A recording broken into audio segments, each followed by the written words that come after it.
Warning: the following video presentation contains scenes of extreme deliciousness.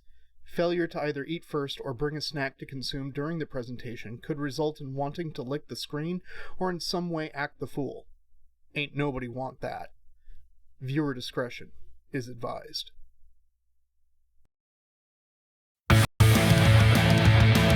Hello, boys and ghouls.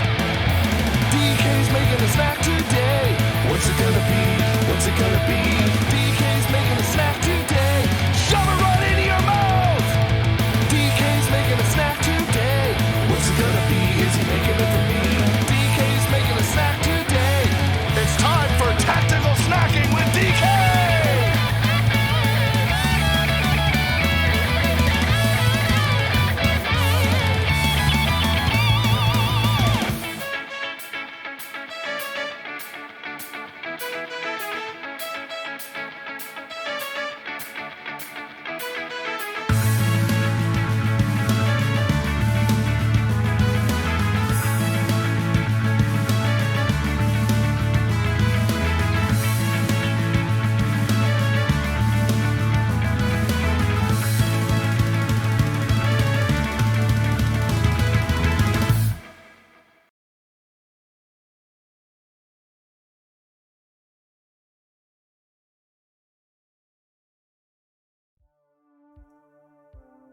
Hey folks, how's it going today?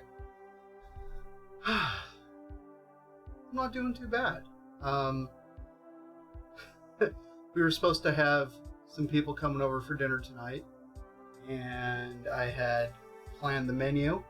I had, it's basically ready to go, and then got a text saying that they couldn't make it, which is fine. But it was just like, oh, okay, I'm not having a rush. I can kind of take my time and get things done at my own pace, which is still pretty quick, but, that's just kind of how it goes. But yeah, that's, hey, Avocado Green KitchenAid, welcome. So yeah, the menu that I had kind of planned out was based off of some dietary restrictions, specifically a dairy allergy, a gluten allergy, and a tomato allergy. So I had avoided all of that in coming up with it. And because initially we were like, oh, okay, well, I think there was going to be a total of 6 people coming over. Hey, Radio Hatis, welcome, welcome. Yeah, because, there's probably going to be 6 people coming over. It's like, oh, all right, well, what can I do that will be, relatively easy, feed the crowd, and kind of minimize the mountain of dishes that inevitably result from doing this kind of thing. And I decided on doing a kind of another tray bake. One pan meal that encompasses everything. And so what I came up with was chicken with potatoes and veg in the pan. But the marinade for the chicken is a new recipe to me. I was browsing online looking for kind of ideas for some things, and I found one that sounded pretty good and decided to kind of run with it. There were a couple of things in the recipe that I'm just like, I'm going to want to change it up just a little bit. And so that's what I did. The recipe for the marinade is actually on the Discord. Let's see. Boop. There's the link for that. And there's the menu for today, in case anybody was wondering. So we're gonna get the chicken marinating for that. Thankfully, the marinade for the chicken, A, it's easy. B, if you can have a chance to, say, do it in the morning and then bake it off later, great. If not, it's not that big of a deal. For what I'm doing today, I figured what we'll do is we'll make the marinade first, get it onto the chicken, let it do its thing, do the prep work for everything else, as well as get the new and improved cornbread going, get that ready to go. So then that way everything kind of goes in the oven at the same time and everything ends up being done at the same time. So that's the plan of attack for today. So let's get to the marinade first and foremost. There we go. All right. So I've got my chicken here. I went and trimmed it, got it ready to go, have it in the bag. We're going to marinate in the bag. So I've got that there. Hey, puppy. Vera's coming in to say hello. In that marinade, we're going to be putting some dark soy sauce. I'm using cane vinegar because it's delicious and I like it. Some brown sugar, thyme, salt, pepper, and for just a touch of heat, I'm going to add a little bit of the Korean... Oh my goodness. G-Money rating. Welcome, welcome. Padre Samaj, you're seeing Ma Wolves here. Hey, yo boy! Mr. Rav Voltaire in the house. If you're not following Rav, go follow Rav. Not only is he a beautiful man, he's a beautiful human being with an absolutely beautiful voice in an amazing band. Go follow this gentleman. Please do so. The link should have popped up, which it did. And of course, we know G-Money. We love G-Money. G-Money is always welcome in my home. So welcome, welcome. Thank you so much for the raid. Miss Nat X, welcome, welcome. Hey, thanks for the follow, Tekken Jesus. Ma Wool, thank you so much. Right now, I'm getting to work on a marinade for some chicken that is going to be going into the oven. Oh! Maria coming through like a champ. Thank you so much for that. G-Money's pretty alright. Yeah, he's a pretty alright dude, I have to say. Truly a beautiful human being inside and out. The gentleman is wise beyond his years, let me tell you. Seriously. For someone of his age, this was a conversation, just so you know, G-Money, that Lumpy Pickle and myself had, that for someone as young as yourself, you're beyond your years in terms of wise. And it is a genuine pleasure to listen to you pontificate on any number of subject matters. So it's a... yes, I know I'm married, but you know what? Mrs. Weso would be okay with it.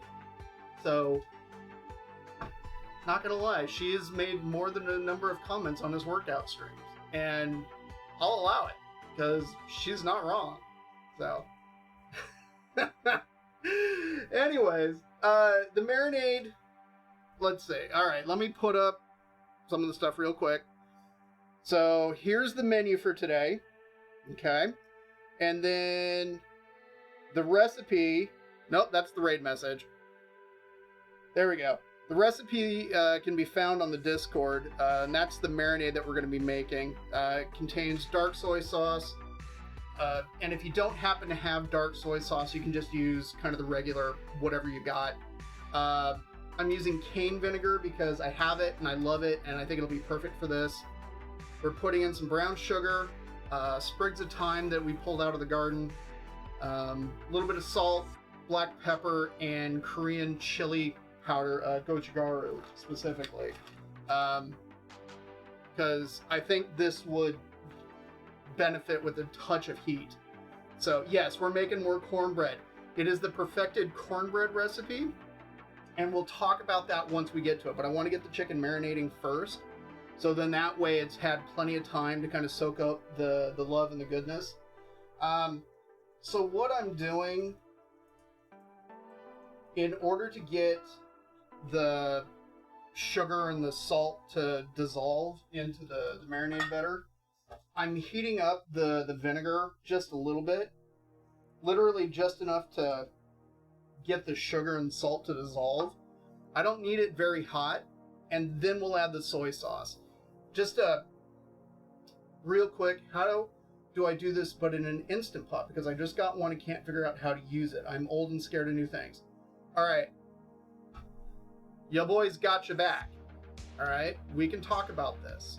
And what I'm doing with this tray bake could potentially translate to the Instant Pot, but let me look into it. we will address the Instant Pot issue. I have one. I used it Tuesday when I made the chicken stock.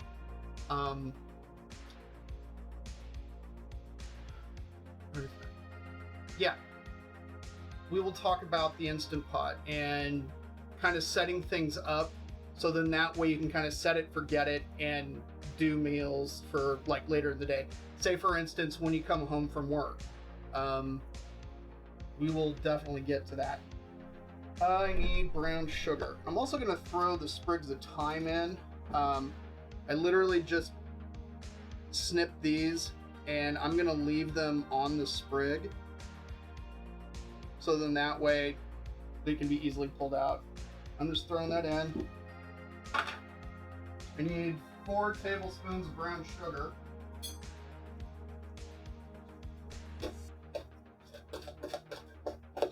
And I find it hilarious, Rab, that you call yourself old, because I know for a fact I have at least 10 years on you. That's about 4. A little bit more for good measure. Alright. Salt that I have in here is my kombu salt, which if you're like, I don't understand what that means, kombu is just giant kelp that is used in not only Japanese but Korean cuisine in order to make kind of the base dashi stock. And in this case, because kombu has naturally occurring MSG in it, it's like a supercharged salt. I can go on and on about that, but I'm going to avoid that for right now. Alright, so we got our vinegar, we got our brown sugar, we got the thyme, we got the salt. I will worry about the pepper and the chili pepper a little bit later. So I just want to get this heated up, and hey, what do you know? The camera is actually working right now. But of course, now that I've, mentioned it, it's going to decide to stop working. It's just going to freeze up and just be done, because that's my luck.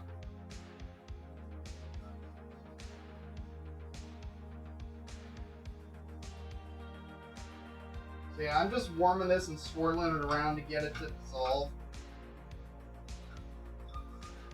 And I figured I might as well throw the thyme in there, and for no other reason, to just kind of let the heat kind of wake it up and start to extract some of those volatile oils that give thyme its distinctive smell and taste.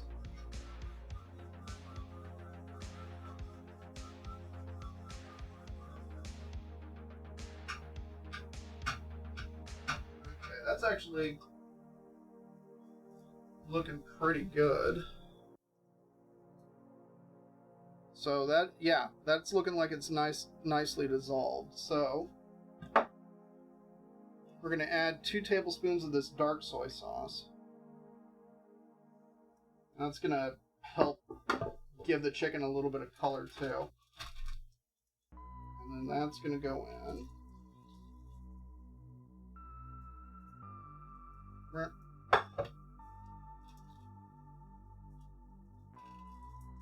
Sealing it up just for a moment, just so I can kind of get it initially mixed up before sucking out as much air as I can.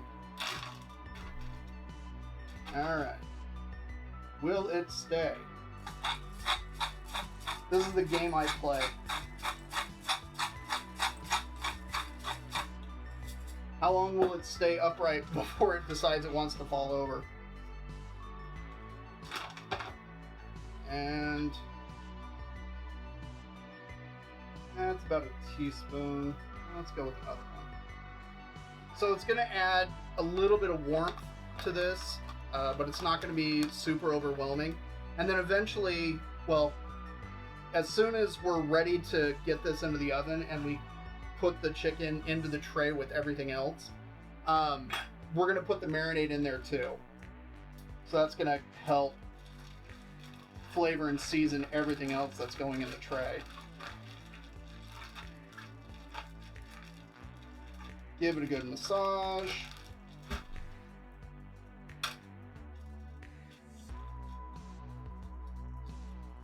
Alright. ready to go. We're going to let that sit right there.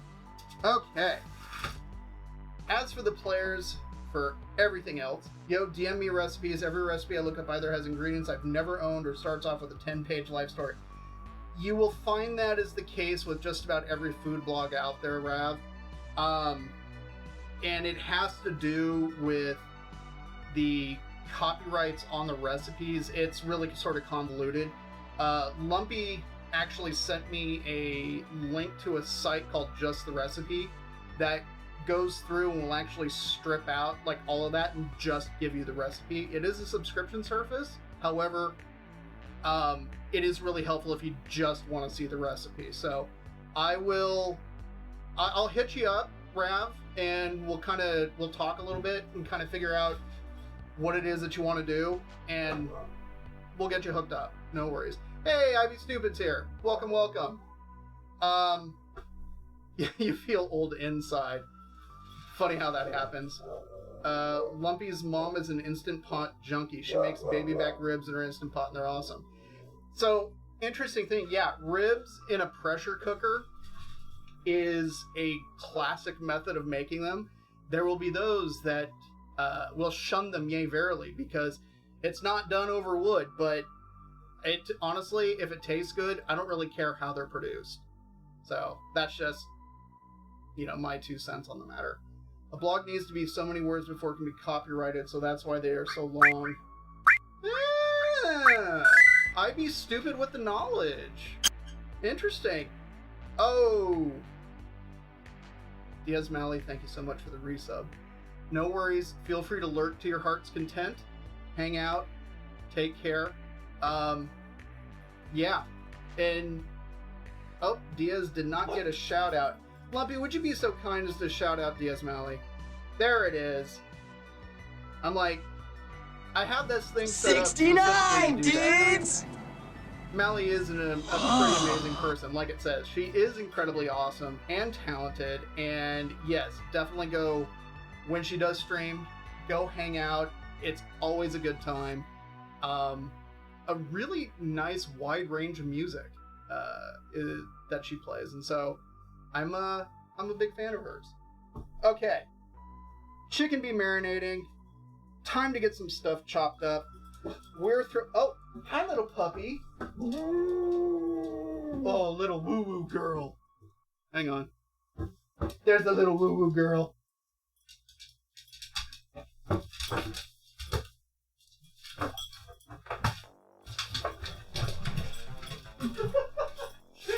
Oh, we love the puppy. Okay, come here, girl. Where's Jane? Come here, Jane.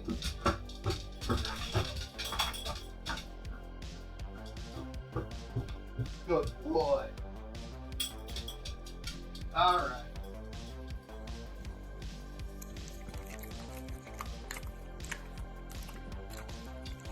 I know, I just petted and played with y'all, so we need to wash our hands because now I'm going to start working with food that's going in my mouth. Werewolves of Texas. I'm like, wait a minute, where'd that come from? Oh, okay. So into the tray bake, we're throwing in a couple of red onions. I got some mushrooms here. I just grabbed the button ones because they actually look better at the mark. Oh, you can't see it. Red onions. These are just buttons, like I said. They're what look best at the market right now, so I just grabbed a bunch. Red potatoes that we're going to slice up. And then I've got one of each of the peppers that we'll throw in there too. Pretty simple, pretty straightforward. Thank you, Miss Nadex. Yes, I love my doggos. The little one that came in here and started wooing, the brindle, she's Vera. And then the big guy that came in, his name is Jane. If you've ever seen Firefly, it'll make complete sense. So, and now they're running around playing, it sounds like. I just hear, I don't know if the mic is picking up, but I just hear claws like not getting traction on the wood floor out there. If you get the reference names with the dogs, Vera and Jane, yeah. Yes, you are one of us if you get the reference. Alright, so I've already scrubbed the potatoes, I've cleaned the mushrooms, I've cleaned the peppers. All we're doing is chopping them up and getting there. I like to trim off the stem of the mushrooms just till they're flush, because you find that the base part of it like that can be really woody and not the greatest things to eat. However, they are fantastic for making things like stock. There's a lot of flavor in there.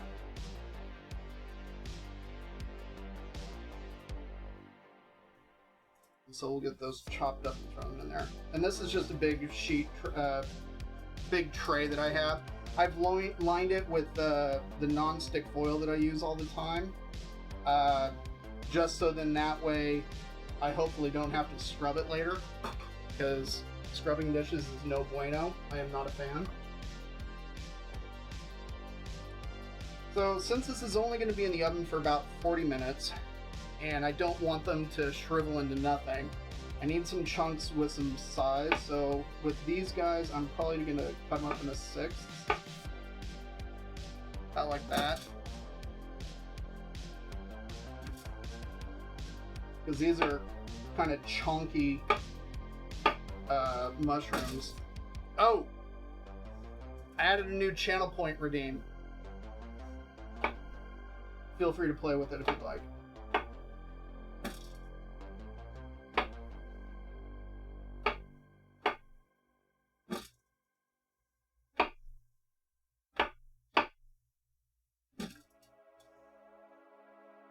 But then the chicken is just going to sit on top of all this while it roasts. I've already got my oven on and ready to go. Actually, I've got both ovens on and ready to go, since the cornbread bakes at 375, whereas the chicken and everything else is going to bake at 400.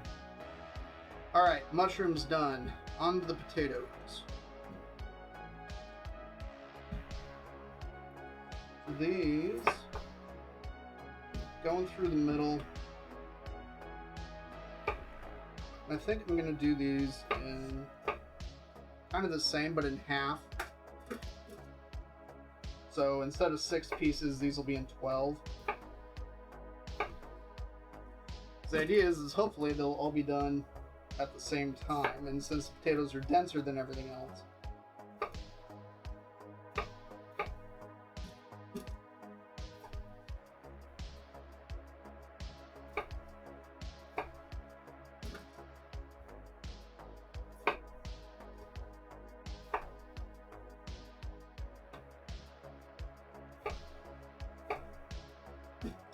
Have to ask, was cooking always a passion, or was it a professional career at some point as well?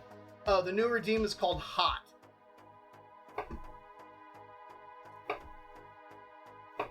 And it should trigger because I tested it earlier. Hot. There it is.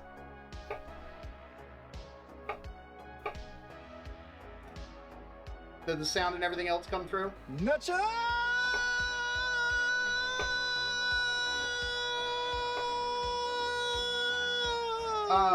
So back to Rav's question about food being a passion and everything else. I've been basically cooking kind of my entire life. The running joke is that I was born and raised in the kitchen. Basically for my entire life, I spent a lot of time as a kid in the kitchen with my mom, who's Avocado Green KitchenAid, and she's around here. And so it was just something that I enjoyed doing. At some point, I started entering the county fair, and entered every year, multiple times every year for like a long time. Won a bunch of ribbons for stuff like that. But it wasn't something that I wanted to get into as like an actual job kind of thing.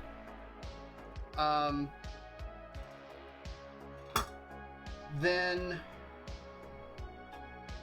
let's see, how does this go?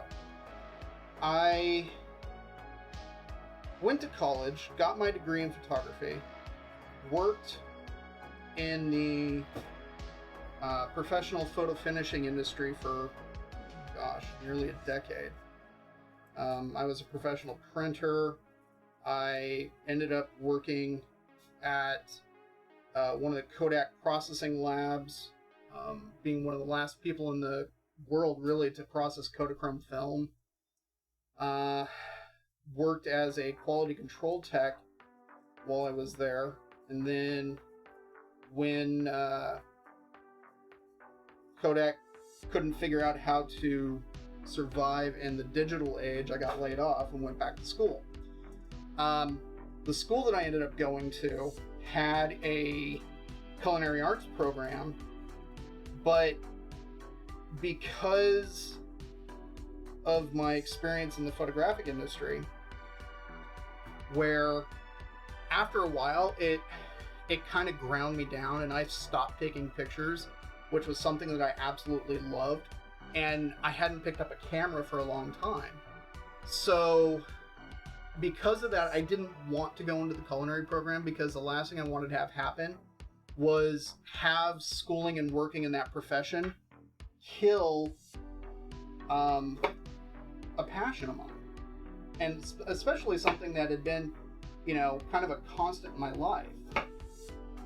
So I started studying industrial design while I was there, but here I am, on a break from a Photoshop class, and what am I doing? I'm standing outside the kitchen classrooms that were literally right outside the doors.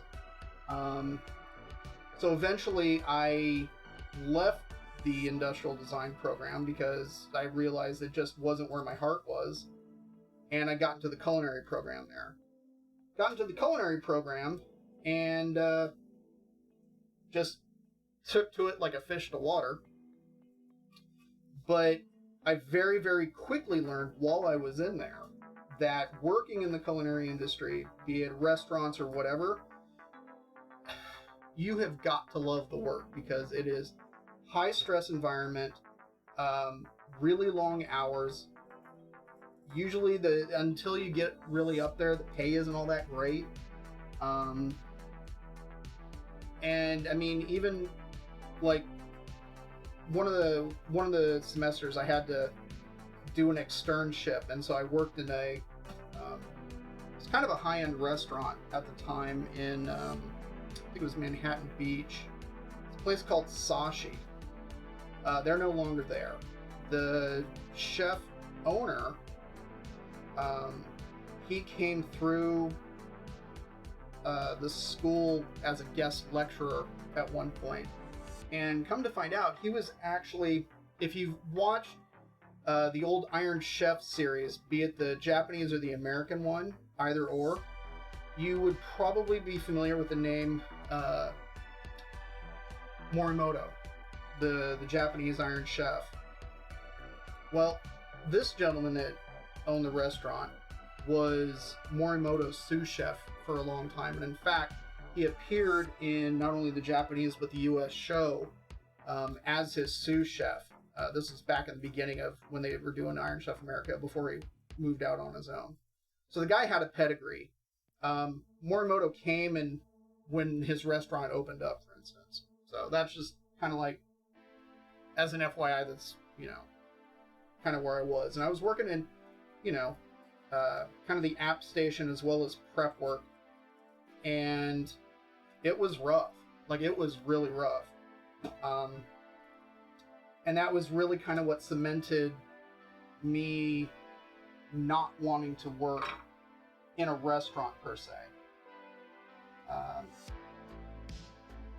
So I've since taken, I worked at like Whole Foods, which Whole Foods was a really great environment, or it was, and I say past tense, for kind of my creativity, my personality.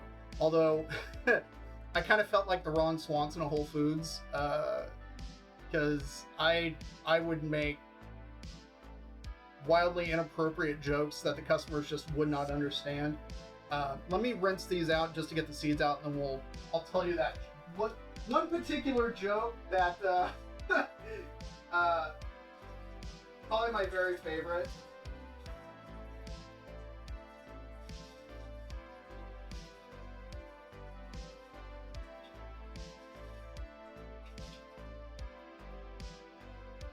So the store that I worked at in particular was in South Orange County in California. This particular location was in a fairly affluent area, okay? Not that far from the beach, very affluent, okay? A lot of money. I mean, it was not like some of the LA stores where, you know, they almost had like an exotics valet at some of them, but we did have Bentleys and we had a few Lamborghinis, number of Ferraris, a lot of really high-end cars that would just be in the parking lot. Lady came through one day because I was working at the cheese counter and asked me where the crackers were at. And without skipping a beat, I said, well, ma'am, you're in name of the city here. We're surrounded by crackers. And my coworker did a spit take. My boss coughed because he couldn't believe that I actually had said that. But then I just kind of smiled and I said, well, actually, there's some, you know, right kind of where your knees are at, and then there's more on the next aisle over. I'm like, here, why don't I walk you over to it? But that was my sense of humor, and I kind of did that sort of thing all the time when I was there. Thankfully, my boss afterwards was like, dude, you can't do that. And I'm like, why? She had no idea what I was talking about. I mean, I wasn't wrong, but yeah, it's super stressful. I have another friend who's a chef and working in hot kitchens. He's drinking yellow wine. Yeah, honestly, like working in hot kitchens, you have to be really good with working in stressful situations, and especially like hot kitchens. They're no joke. When I was working at that sashi place, we had a yakitori grill that was in back. I was working in front of 4 really hot burners. There was another giant stove just to the right of it with another, I think, 12 large burners. There were 4 deep fryers kind of down at the end. And oh yeah, I had a salamander kind of right above me. Salamander is a broiler, but anyways. And so yeah, surrounded by heat. Oh yeah, and they also had multiple pots of boiling water. So it was hot and humid every dinner service. And I, being kind of the overachiever, was like, oh, you know, it wasn't just, I'm going to show up and, you know, kind of do prep and then call it good. I was like, okay, I would get there and, you know, at some point in the early afternoon to start doing prep work and everything. And then I would work until basically closing. Yeah, that was a really, really rough semester, to be honest. Because I was gone, gosh, I think I was at the restaurant like 4 nights a week, including Saturdays. I only saw Mrs. Hueso on, I think it was Sundays. Yeah. That was really it, just because our schedules were so different that I only saw her, yeah, it was Sundays. That was the only time. That was a really, really tough semester. So, for some people, they thrive and they do really, really well in it. I mean, I have friends that I went to school with that are actively working and doing really well. I have one friend who's an amazing pastry chef. She just started at a place in Atlanta. I've talked about her before. Itty Bitty is what I used to call her because I'm a 6'3" Hulk and she's like, I think 410 or something like that. But she could throw down like you wouldn't believe. I've got nothing but love and respect for her. So, it's a very long and convoluted answer to your question, Rev, but yeah. So, working in the restaurant food industry, not work per se as like a professional chef or anything like that, but with my knowledge and experience, like I've done catering, I've helped out with stuff. Inevitably, like I get called on, oh, you know how to cook, blah blah blah, and for different things. So it's kind of, sometimes it's a double-edged sword, to be honest, because and it's part of the reason why I'm as insistent when it comes to patronizing the arts. Oh, good. I'm glad you're enjoying the story time. But yeah, when it comes to like musicians or artists or people who are creative as their way of living, like I'm very much insistent on making sure that if I'm like, hey, would you do X for me? Make sure that they get paid. Mostly because of how often when people hear that, I know a thing or three about cooking, that they're like, oh, you should totally cook for me. Like it's kind of like a throwaway skill or something like that. And I'm like, well, if you can afford, what my catering rate would be, then okay, sure. So it's kind of a pet peeve of mine, because inevitably, I find the takers. I don't know how. So yeah, that's why I kind of feel like that. And why I really feel like, hey, if you're gonna, listen to a band's music, for instance, you should buy the music. Or what would actually be better for the band is buy their merch, since that's more likely to get them, money directly. Or buy both. Go to the shows, absolutely, if you can, if they're in your area. So we need a Twitch homie party at Decay's house where we can all stuff our faces. See, I'm absolutely down for that, Lumpy. Like, yeah, exactly. If you have a professional skill, if it's a skill that somebody wants to take advantage of, then you should be able to be fairly compensated for your skills. I mean, I don't,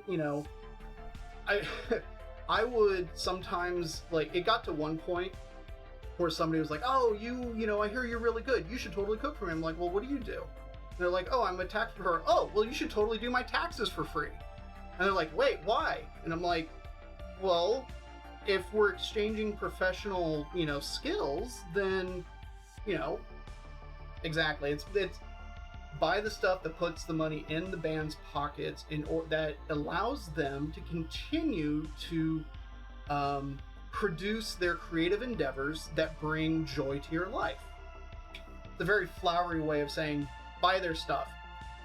Like, honestly, okay, so here's an excellent example, right? Mr. Rav here, frontman for Ravenous. Their shirt selection right now is friggin' amazing. Like, they're awesome. Like, I genuinely want one of each of them. They won't fit me, but I do want one of every one of them because they're amazing designs right now. Like, seriously, Rav. Like, I'm gonna have to buy a couple, like, cut out the graphics and just sew them onto a fluffy... Dude, I wear 5X. The largest size I could order off your site was a 3X. I'm just saying. Because I'm extra fluffy. Alright. We've got a full tray. That is looking excellent. I'm thinking I'm going to need to add just a touch of fat to it just to kind of aid in the browning. And then we'll hit it with a little bit of salt, but then that's it. because we still got the stuff from the marinade of the chicken that's gonna get mixed up into it. Yeah, and okay, Rav, we'll talk about why most producers of t-shirts don't offer shirts always in fluffy sizes. We'll get to that. It has to do with ergonomics. Specifically, the 98% rule. This was a lesson that I learned in product design back when I was doing industrial design. That most products that are designed in the world are designed for the 98th percentile. So people, there's been extensive studies done on the sizes of people, be it male, female, whatever, doesn't matter.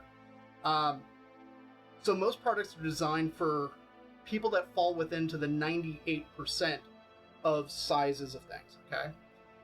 That 9900 are people that fall into either larger or smaller, taller, shorter, fatter, thinner than what the mass of the population is. I happen to fall into the 99th percentile in terms of my size, which is why most places don't offer things like, you know, shirts in my size specifically, because there's a very small segment of the population that it would fit. So from a business standpoint, it doesn't make sense to pay the additional setup and resizing in order to produce something that you're not going to sell very much of.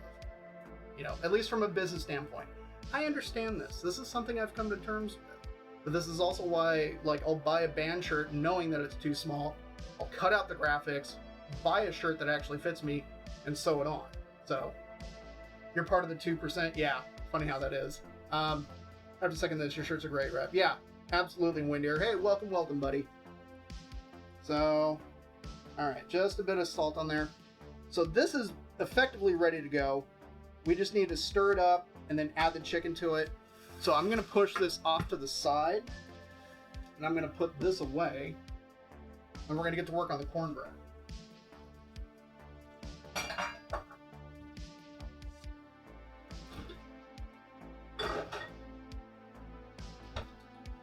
So that is good to go. I'm going to give this a quick rinse.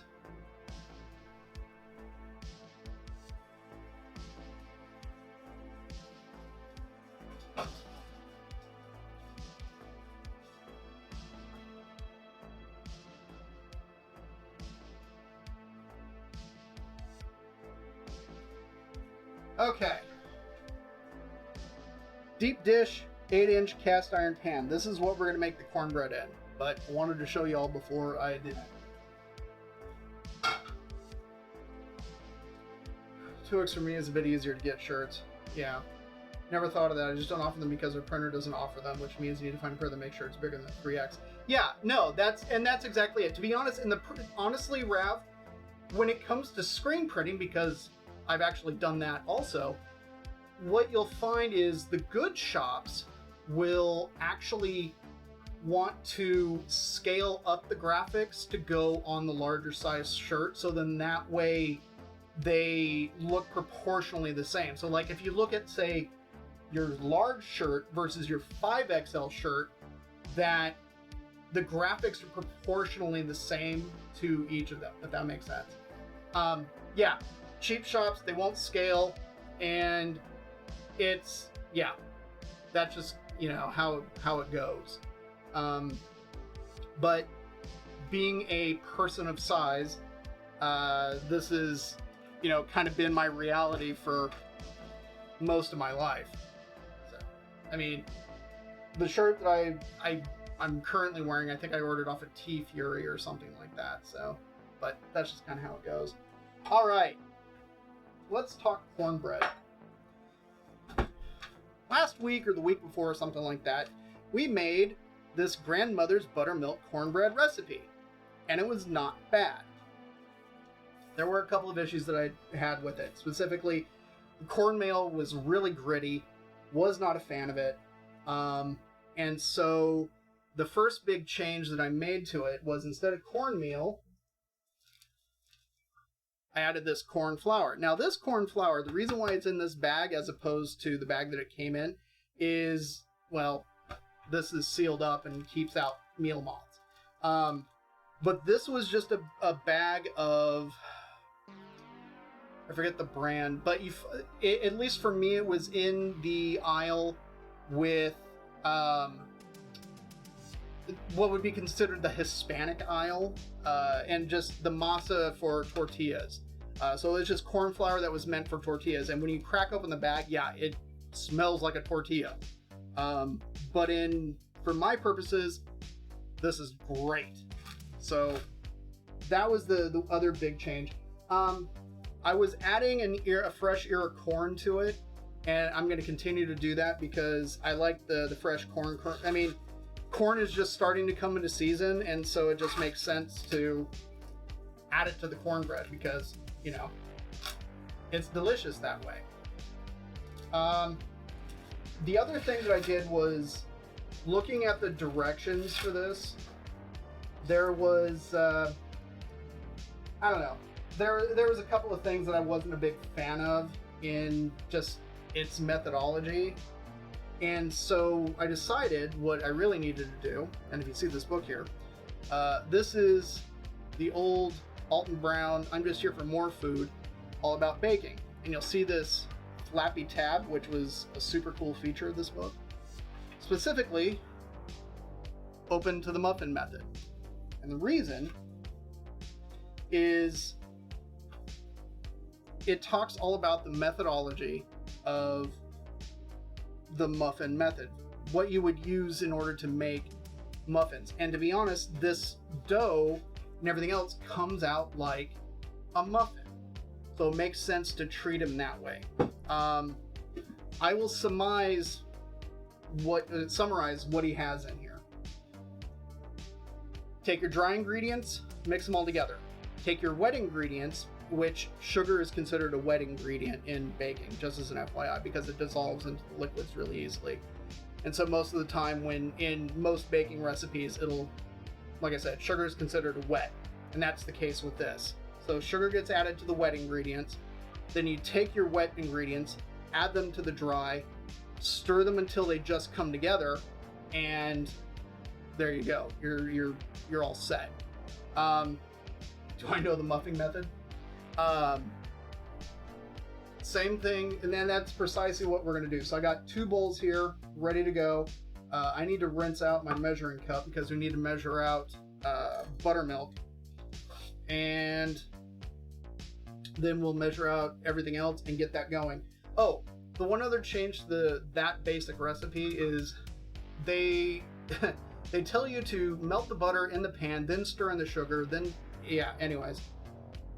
All the melted butter gets added to the wet ingredients, and then I add a little bit of additional butter to the pan just to act as a browning agent / lubricant, so then that way it releases from the cast iron pan that much easier. So I'm gonna go give this a quick scrub, and then we will get to work on it. Jane, why are you whining?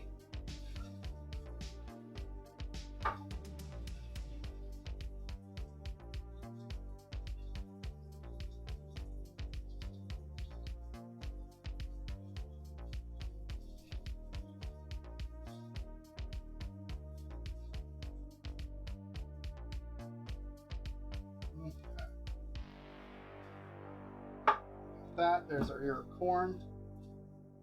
Oh! Mrs. Weso, is that you? Hey everybody, Mrs. Weso is home.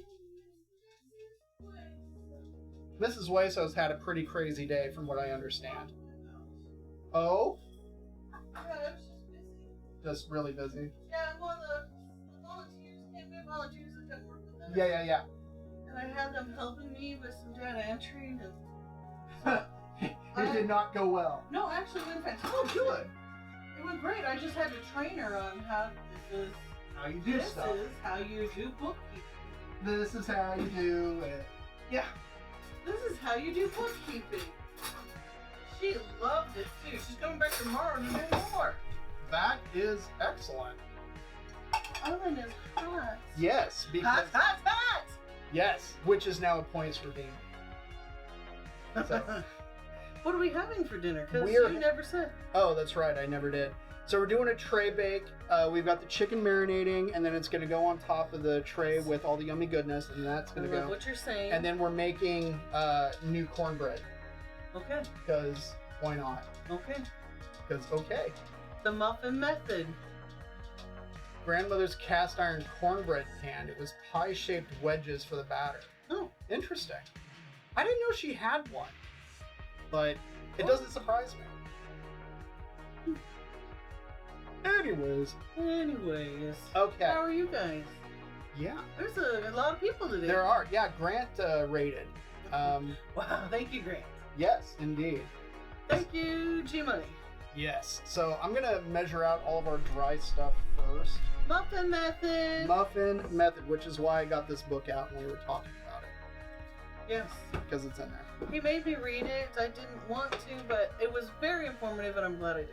Yeah. Wait. Not the whole book. The muffin method part of the book. Well, there was yes, there was that particular method. I did. I assigned her reading. I know.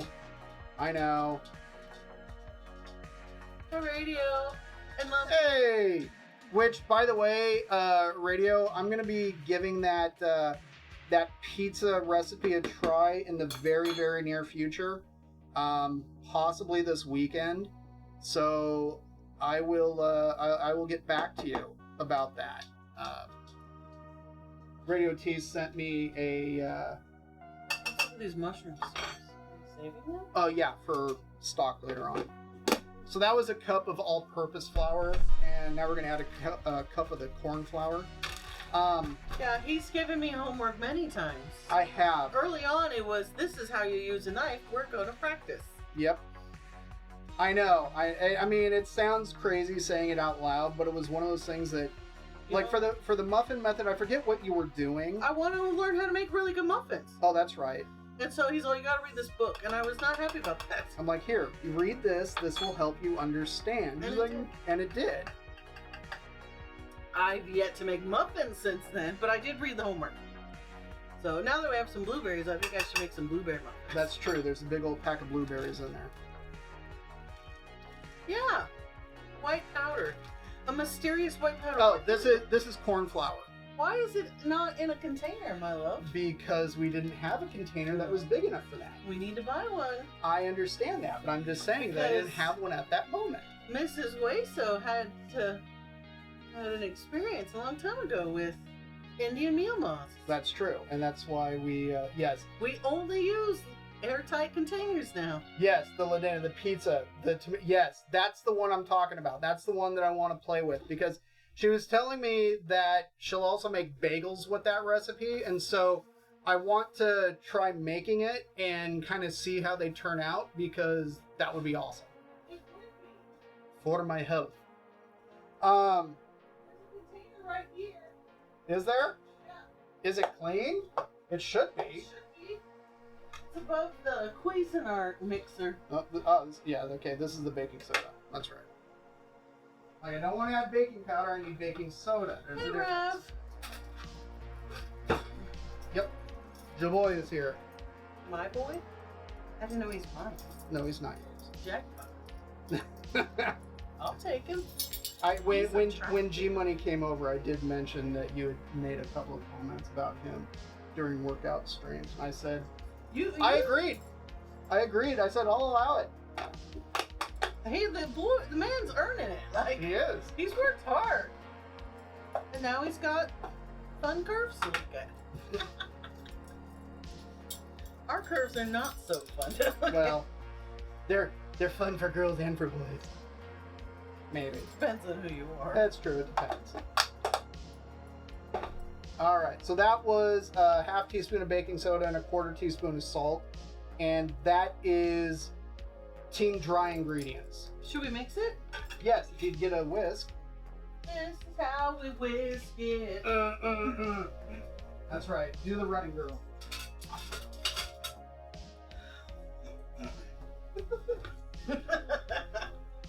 That's right, gentlemen, she's mine. Yep. So we were, for some reason he wanted to come with, I don't know why, But we were buying fabric. A friend of ours is not a master, but he was making my wedding dress custom. Oh, yeah. And Decay here wanted to come with when buying the fabric, and we lived in California, so it was the fashion district in LA. Yes. So we're going into stores, and I wanted to be supportive. Here we are buying fabric for her wedding dress, which is very nice, but I knew you'd be in bored. retrospect. You'd be bored after a store and a half. And I was bored in half a store. Yeah, so he finds one of, I think... One of the giant cardboard tubes. So, wait, where's the... I can do this, I promise. Here it is. Hit the talk button. Here it is. So this is a paper towel holder. We're saving them because the shelter I work at, they'll cut them in half and put dog treats in them. It's a dog toy for them. Anyways, so think this, but 6-7 feet long and like super thick. Anyways, so he stands in the back and I'm looking around, and in front of me is a table of, I don't want to be rude, like African American, is that allowed to say that? Of all these beautiful women picking out fabric, and clearly of doing the same thing we were going to do. Anyways, DK here walks up to it and he's all, I played it like a didgeridoo.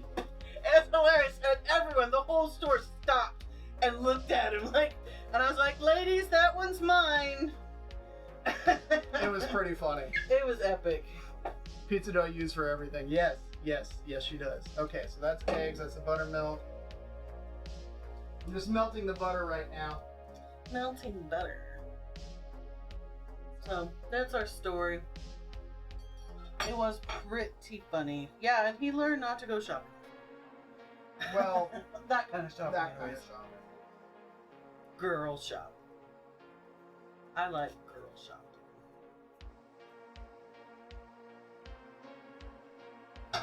Whereas my methodology of shopping is very much, I know what I want. I'm on a mission. I'm gonna go get it. I mean, it's a, it's a hunting mission is really what it is, So I'm on the hunt for, X. I'm going in. I'm on task, and I'm in. I'm out, and we call it good. It's not often I go somewhere just to kind of browse. Used to do that in music stores, but they don't really exist. Madden shopping, yes. So I have a task. I'm aiming to complete it. All right, so that was 2 eggs, and now we're adding. Don't have a container. Silly boy. We're adding. I checked. We're adding. We're adding. Okay. A cup of buttermilk. Are we almost out of buttermilk? We are now out of buttermilk. And it has all been used on cornbread. I'm not And that's not a bad thinking thing. that's a bad thing. No, it's not. So.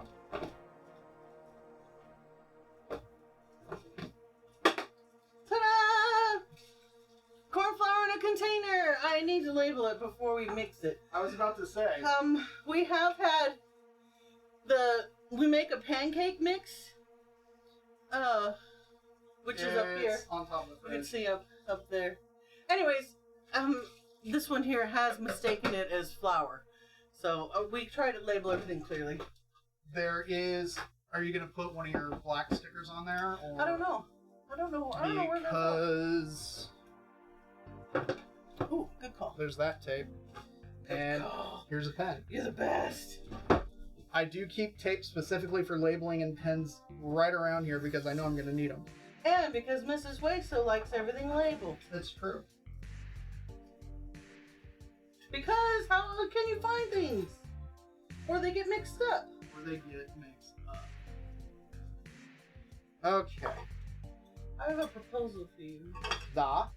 Well, it's really warm over here. In the summer, it's just going to get warmer. Yes, it is. You should trim this wood here behind the window. Mm-hmm. So then you could open the window. Mm. The window here, we have it blocked so that the lighting, the sunlight, this evening sun doesn't mess with our lighting in here. Because it comes right in through the window. Yeah. Alright, 2/3 cup of sugar. The bakery Does this have a 2/3 mark? I don't think it does.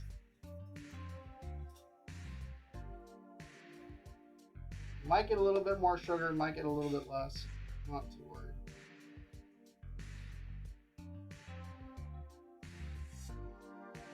Close enough for government work. Okay.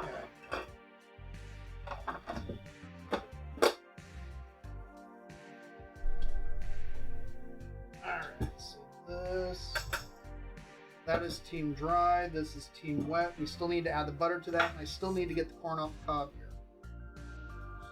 So, I like cutting the cob in half just because, especially if I'm slicing corn off, it's just easier that way. I'm also not cutting it super deep just because I don't want additional cob in the cornbread, but I absolutely scrape it for all that yummy goodness.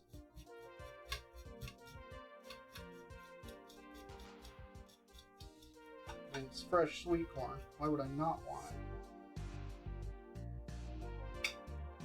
it? It is nice and sweet.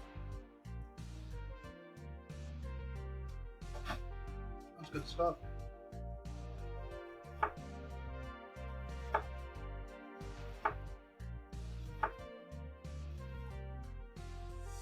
So here's a question for you, Rav.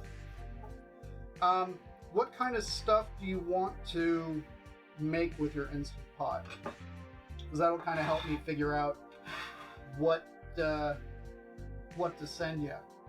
Are you just looking for easy meals? Do you want anything in particular?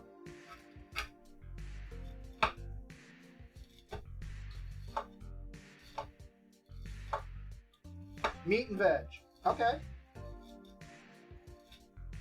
We can make that happen. Yep. He got himself an Instant Pot. Very cool. And so now he wants to figure out what to do with it. So, I'm trying to inspire her risotto recipe. I've never had it though, so I don't know what that means. whose risotto? The lady at work. Oh, okay. She swears that her risotto Instant Hot recipe is fantastic, but not everybody knows how to eat and what tastes good. All right, let's. If it were the... Yeah, it depends on who the recipe comes from. Yeah. All right.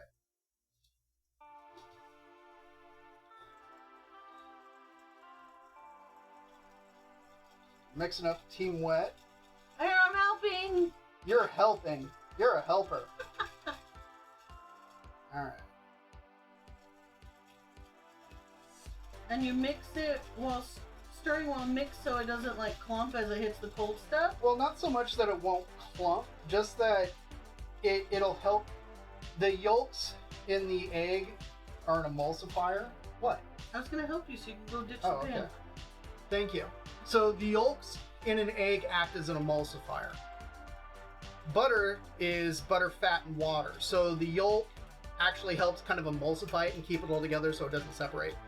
So I don't actually want recipes, just want to know how to burn your house down. Well, okay. That's easy. Oh yeah, burning your house down is super simple. This is how you put your house down. No, You hang on. put garlic bread in the oven and don't set a timer. Okay, so there's that too. And wait, no, it's still on. I just heard a USB sound. And I'm like, whoa. No. See, the trick is burning your house down and making sure that it looks like an accident for insurance purposes. Okay, he's now added the word not. Yes, not. That's what we figured. But if you want to burn your house down, your garlic bread will light up real fast. We're speaking in hypotheticals. And a lumpy pickle said an Instant Pot's a pressure cooker, so you won't burn your house down, you'll blow it up. Well, Very true. You'll blow it up part of it. well, that's provided that it hits hits pressure and actually like over pressurizes. Are you regretting your purchase now? However, the thing is though is the Instant Pot has 2 safety valves on it, so it can't over pressurize. There you go. Yeah, so it won't actually explode. Just because, I don't like I want to said, explode. yeah, if it were one of the old school pressure cookers, like the kind that you put on the stovetop, those, however, can and have exploded. Okay, so we got Team Wet, we got Team Dry. Now we're going to Add it. combine them together. We're going to bring it together. We'll take that. And we're going to complete the circle of love. The cornbread of love. Thank you, darling. I'm just stirring to combine.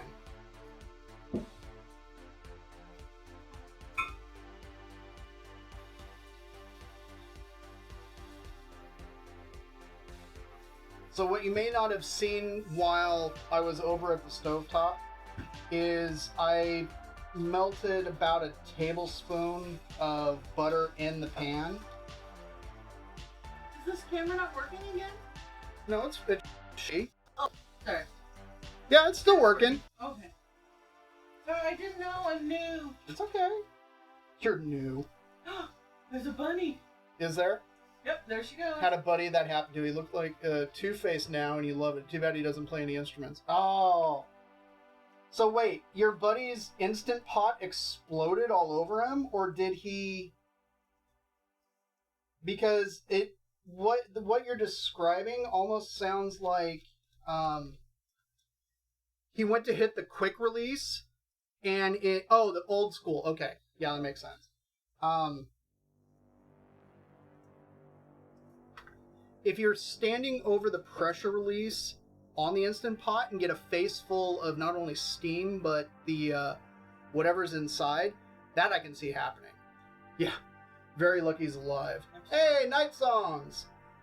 Meat and veggies with interesting non-spicy herbs. Okay. Okay, we can do that. Okay, so let's go get this in the pan and then into the oven. Yeah. He is lucky you left. See, there's just a little bit of butter in there. Just a little bit of butter. And yeah, you'll see there's a little bit of dryness in this. But that's okay, because while it's in there, it'll rehydrate the rest of it. Yeah, it's pretty good. It tastes like a corn muffin. What he really should do is break out the large muffin tin and do that, but Yeah. too late. Too late, it's already in there. Yeah, because then we could freeze them. No takebacks. There you go. Then you could freeze them. I have good ideas. I'm just spread it out. How did you season this chicken? It is seasoned with dark soy sauce, cane vinegar, 12 sprigs of thyme, salt, pepper, a little bit of gochugaru, the Korean chili flake, Yes. not the paste, the flake. I know what you speak.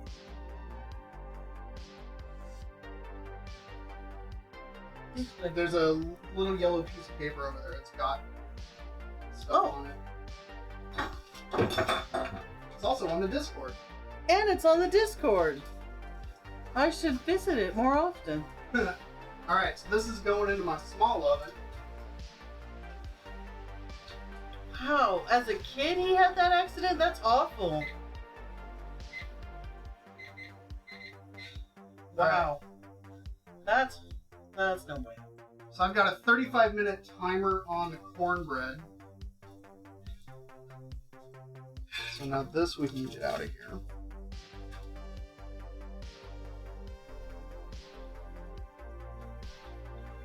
I was gonna use the board scraper to scrape off the countertop.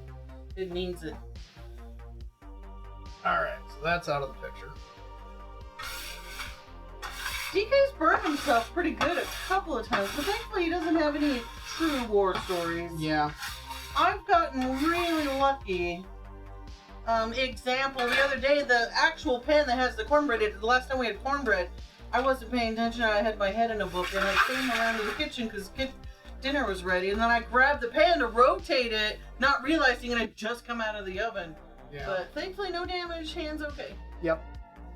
So, okay. We're now ready to go for this. I'm going to drain the... That he is.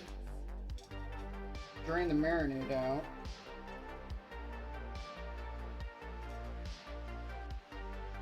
I like that you kind of have everything in lines, like mushrooms, potatoes. That's just good. bell That's peppers. how I cooked it. I mean, how I cut it up and threw it in there. All right. Do you want to leave it that way? I don't care. Whatever you think is best. Would you go grab me a wooden spoon? Yeah. Thank you.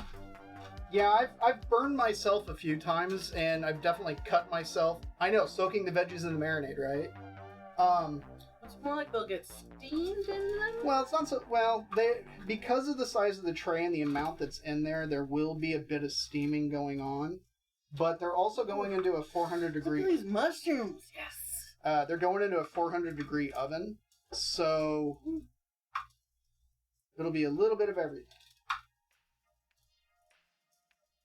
Actually, one of the best ways, he steams vegetables, so, like saute them up in a pan a little bit, maybe. Anyways, he used sake, like a cheap I sake. was just waiting to listen to her describe it. I don't know. I'm like, she can work through it. I can work through it. Anyway, the first part I don't quite remember. The second part, though, is he puts sake in it and then drops a lid on it. And then lets the sake boil off. It is fantastic. It adds an incredible flavor to the vegetables. Yeah, You should do that soon. I will. It's kind of a hybrid technique that is pretty common in Chinese cuisine, where you start off by sautéing the vegetable in some kind of fat. Most of the time I'll use like butter, because we like the way it tastes. Butter equals flavor. That's so true. here's the bottle. It's pretty cheap. It is like $6 a bottle. Or at least it used to It be. used to be. No, it's like 10 or something like that. But it Stupid lasts Rona. a long time. Yeah, this bottle we've had for ages. But yeah, so you start off sautéing them until they're maybe halfway done. Then you throw in the sake and slap a lid on it to steam. Oh my gosh, it is the best way. And then when the sake is basically completely evaporated off, that's when you take the lid off. Smells good. Smells great. Here's the pre-oven beauty shot. All right, so this is now going in the oven. 69, dudes! He is a genius. Well, you're a genius too, Raph. Just in other things. Oh, thanks. Raph cheered. 69 bits. Thanks, buddy. Right? Did I read that right? Yep, you did. Oh, okay. Every time you learn something, oh, dude, I could drop knowledge bombs like crazy. Knowledge. You Um, need some sort of like that one guy has a knowledge hammer, but knowledge oh yeah. meat tenderizer. Yeah, really. That's it. A knowledge meat tenderizer. Knowledge. All right, so I'm putting 20 minutes on that, and then I'm gonna rotate the pan, just so then that way it's nice and evenly done. And it's at 400 degrees Fahrenheit at the moment. So now we get to kind of hang out and wait. I did have a topic of conversation because I thought about this ahead of time, knowing that we were gonna be at a point where we have some A topic of conversation. a topic of conversation. Okay. One of the things that I've been thinking about doing was adding as a either like say like a once a month, maybe twice a month sort of occurrence. Have a I'm gonna clean the cup. I'm not sure what to call it yet, but basically a wheel spin, and on the wheel is suggestions from people like you that like Viewers like you. you know, kind of like all the PBS stations. So like make a vegan meal, make a gluten-free meal, do an instant pot meal, for instance, or something. fryer. Yeah, air fryer, something like that. So then that way, Bad karaoke. bad karaoke. Well, no, that wouldn't be like an entire stream. What I mean though is, okay, you know, we're gonna do like an Instant Pot night or something like that. But that's what the wheel would be. Is it would be filled with these kinds of things. We'd spin the wheel, and then there you go. Starch molecules crystallize at lower temperatures, so don't put bread or other carbs in the fridge. They'll go stale quicker. The one corollary to that, Lumpy, is if you stick it into a cold, like a really cold freezer, that way it'll kind of bypass it. Same sort of thing happens when you see like sushi places. What will happen is the freezers that they have are way colder than your normal home freezer. Like they're like in the negatives kind of cold, like super cold. The place that I worked at had a freezer that went down to, I think it was like negative 100. You're a pastry chef, Rev? Red Seal pastry chef here. No, he was talking about what Lumpy said about starch molecules crystallizing at lower temps. I don't get food jokes. That's okay. I'm learning. No, I'm a pastry chef. Oh, really? I didn't know that, Rav. But yeah, so the sushi place that I worked at had this insanely low temp freezer, and it was specifically so that freezing took place faster and minimized the ice crystal formation. All freezers are in the negative. Then it was like, oh wait, here's an American. Yeah, exactly. Like for instance, ice cream. If it's really grainy, it's because it froze too slowly. But if it's really smooth, it's because the crystals formed really quickly. So, anyways, that's just kind of a thing. What's your topic of conversation? Well, it was back to the wheel of what I was talking about specifically. So, like, my question is for you, dear viewers and lurkers alike, what kinds of things would you like to see put onto that wheel? Spin it. It's like, okay, we got to come up with something random. So, like I said, I put fridge dive as one. Oh, fridge dive? Okay. Just making do with what you have and not making a trip to the market. Okay.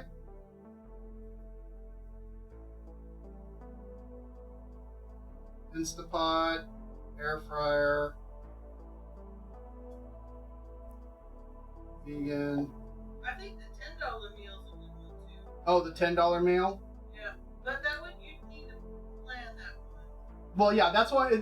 That's why I'm not saying like it wouldn't be something that you would spin, and then I would instantly have to do it. It would be like, say, for instance, like today being Thursday, we spin it today. Hey, happy Batty. Spin the wheel today, and then that's the topic of conversation for Saturday. Night songs with appetizers. Okay. Woo. Yes, like lamb chops. Like lamb chops. Stuffed mushrooms, jalapeno peppers. Poppers, etc., etc. Okay. What else do we got going on? Cupcakes? It's a cupcake stream. I know, I've got cakes for my my sub badges and everything just because of the original. Sorry, Happy Batty. The wheel, it's an idea that I had that, like, say, once or twice a month, we spin the wheel, and what's on the wheel becomes the topic of the stream, like, for the next one. So, like, say, for instance, today we spun it, we have these topics on the wheel, whatever it lands on, that's what the theme for the stream is going to be that next time. So, be it, and I have up here, I don't know if you can read it, fridge dive, Instant Pot, air fryer, vegan, the $10 meal challenge, which for those that may not be aware, I did a $10 challenge where the idea was I have a $10 bill, and other than what would be considered normal pantry items, I had to go to the market, buy the ingredients that I needed in order to feed Mrs. Hueso and myself. So on just $10. Have to do a dance? Okay, that'll be for a different wheel. I think that's a different wheel. That'll be like the bad karaoke wheel, or the wheel of punishment.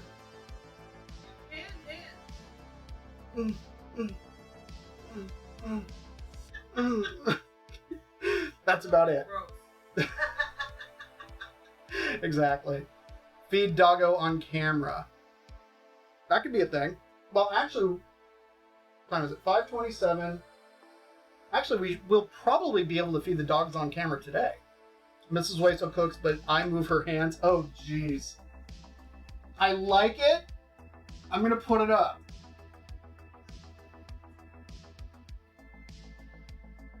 Well, we could practice some knife skills that way. No. Mrs. Waiso has to agree to something. I was gonna say that reminds me of the Whose Lines It Anyway game, the Helping Hands one. This could end horribly. I have to lay down a tarp. Either I move her hands or I am her hands. Oh, I think you being my hands would be better. I think me being your hands would not be very productive. Look, I'd be like T-Rex hands. A literal T-Rex. That's not gonna work. That's not gonna work. Okay. I think we're married, so yeah. See, I'm having to squat like big. Yes. There we go. I'm deformed. That might be a once in a while thing. That might be a once in a while thing. I think having me cook though. Yes, having yeah, I think that'd be pretty funny. That I think would also end up being one of those things where it'd be like, oh, hey, you want to throw us 500 bits? She cooks. Goro cooking stream, forearms. Oh, dude. We can make that happen. You're pretty talented. Do you know who he's talking about, Goro? Yes, from the video game Mortal Kombat. There we go. I'm like, she'll get there. Helping hands with a dog. I don't know how well that would work, only because the dogs would just end up eating the food. Yeah, I was just saying, we just nothing would get done. Do this, and the dogs will come along. Snake. Yeah. Actually, little girl has been known to pull food off of the counter here. Yeah. She ate like almost half of a tri-tip one night. That was our fault. That was my bad. We time how long it takes for the dogs to eat all the things. That would be pretty funny. Their pit bull mixes. It doesn't take long at all. Also, timing them as they tear a stuffed animal apart. Oh, that could be fun. That actually would be fun. Yeah. Fatality. Yes. How long will it take Jane to rip out the squeaker? Yeah. He's very good at that. So, funny story. Before we moved up here, we had a subscription service for dog toys. And it was every month a new toy would come. And they're supposed to be really strong because we've got a pit bull mix. And he's got, strong jaws and loves to tear things apart. Where is he? I haven't seen him. He's around. Anyways. She's chasing bunnies. Oh, is she? My brother's dog ate most of a bag of flour and poop. Oh, jeez. Anyways, every time a toy would come, it would be a game. It's like, okay, how long is it going to take him to rip the squeaker out of this thing? And some of them would last a year. Some of them lasted a really long time. There were two in particular that I can think of that lasted a long time. Like, one of them was like this T-Rex. That was one of them, and there was another one. Turkey. The turkey lasted forever. The turkey lasted forever, which I was surprised. But most of them, less than 5 minutes. Less than 5 minutes, and he would just rip them apart. Too bad that you didn't give the dog some food coloring. Oh, dude. Blue dough. Purple. Lime green. Woo. That'd be amazing. So yeah, I think these are some good things. Now I just gotta figure out how to do the wheel thing and not go through stream elements. So that's just kind of the idea. They don't make them anymore. My parents had Kevlar dog toys. They weren't cheap. Yeah. And these toys weren't either. The subscription gave you 50% off. And they do still have them. I just ended the subscription for a while because we had a lot of toys. Yeah. And the rope ones. The rope ones last the rope ones lasted, but they would get bored. Yeah. They would get bored with them. Actually, antlers lasted a decent amount of time, and they normally wore down. But those went well. Anyways, yeah, we've lost focus. Dogs are cool. It's true. We love the dogs. Yeah. That's why I make the dog food. Meat cooking is pretty hilarious.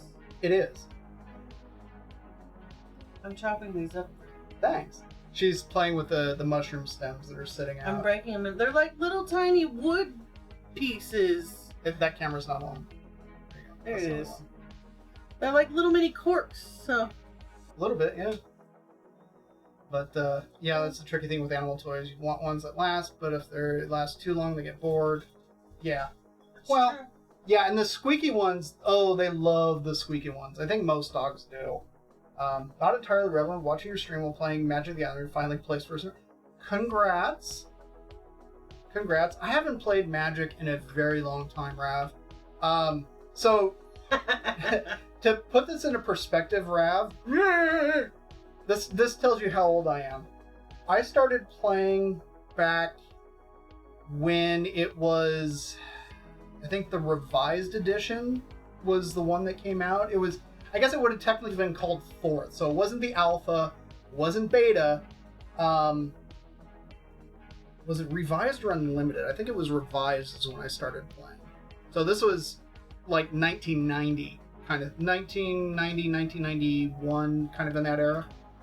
And I played through kind of the Ice Age time period, which again was way, way, way back. And so I haven't played in years and years and years.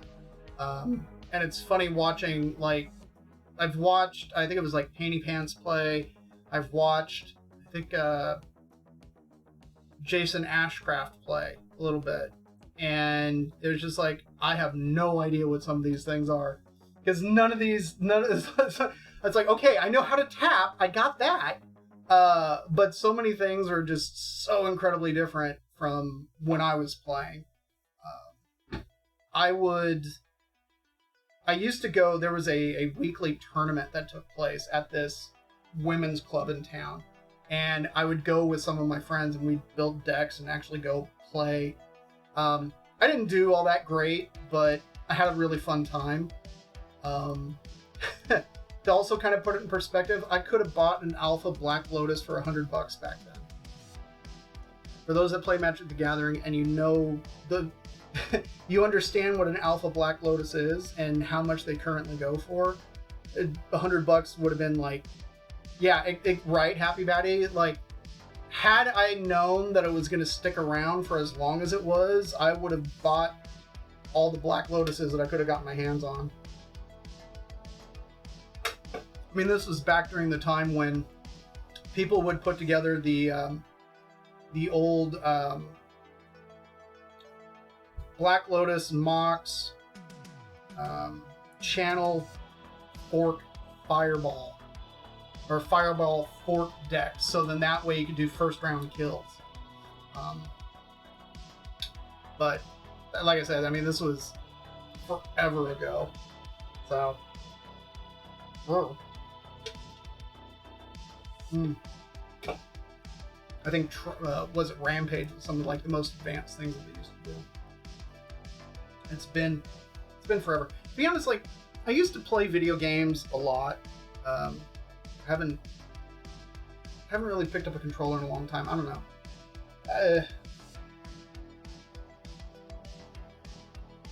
I think it's one of those things that I haven't had the time. Really more than anything, and to be honest, at this point, it's like I can't say I have a huge interest in like getting into like the newest consoles and stuff like that. I'm perfectly happy with, you know, the Xbox One that my brother gave me and playing those old titles. I've got my PS2 Slim. I'm happy with that and those titles that I hung on to. Actually, the one system I would love to reacquire would be the original NES. I still have my original Final Fantasy cartridge. That Master Blaster. Those are the two cartridges that I hung on to for that time period.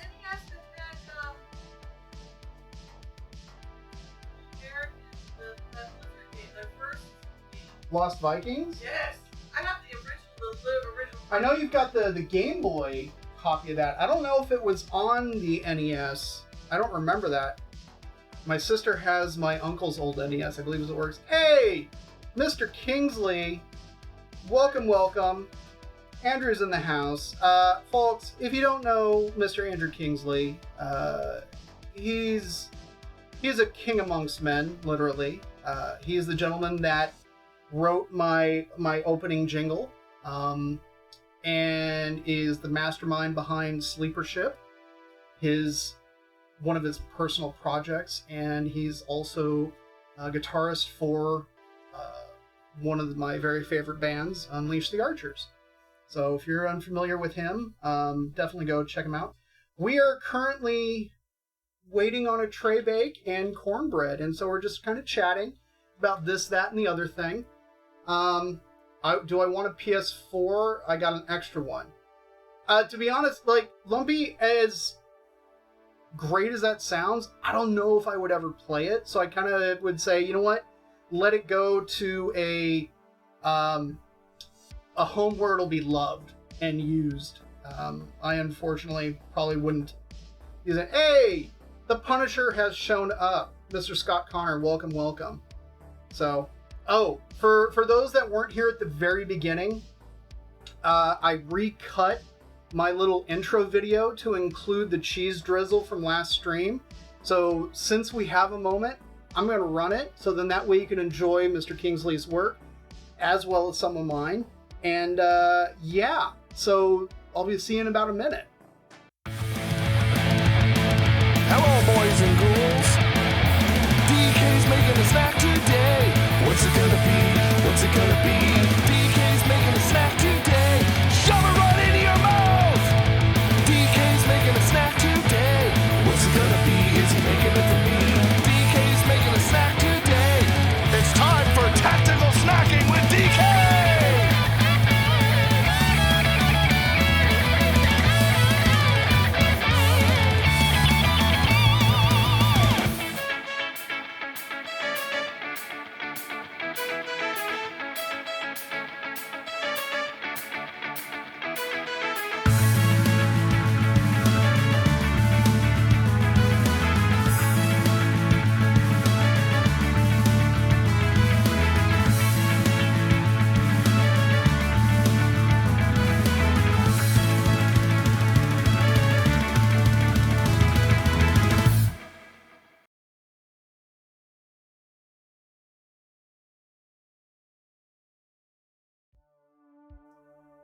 There we go.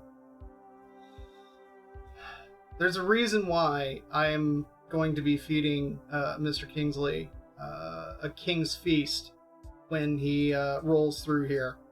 Right? The money shot of the cheese? Yeah. That 69, cheese sauce, dudes! whew, that was so good. So very, very good. And so easy to make. That's a rotate the pan timer. Okay.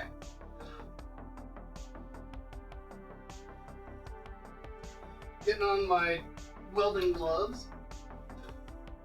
Oh, chicken is looking good.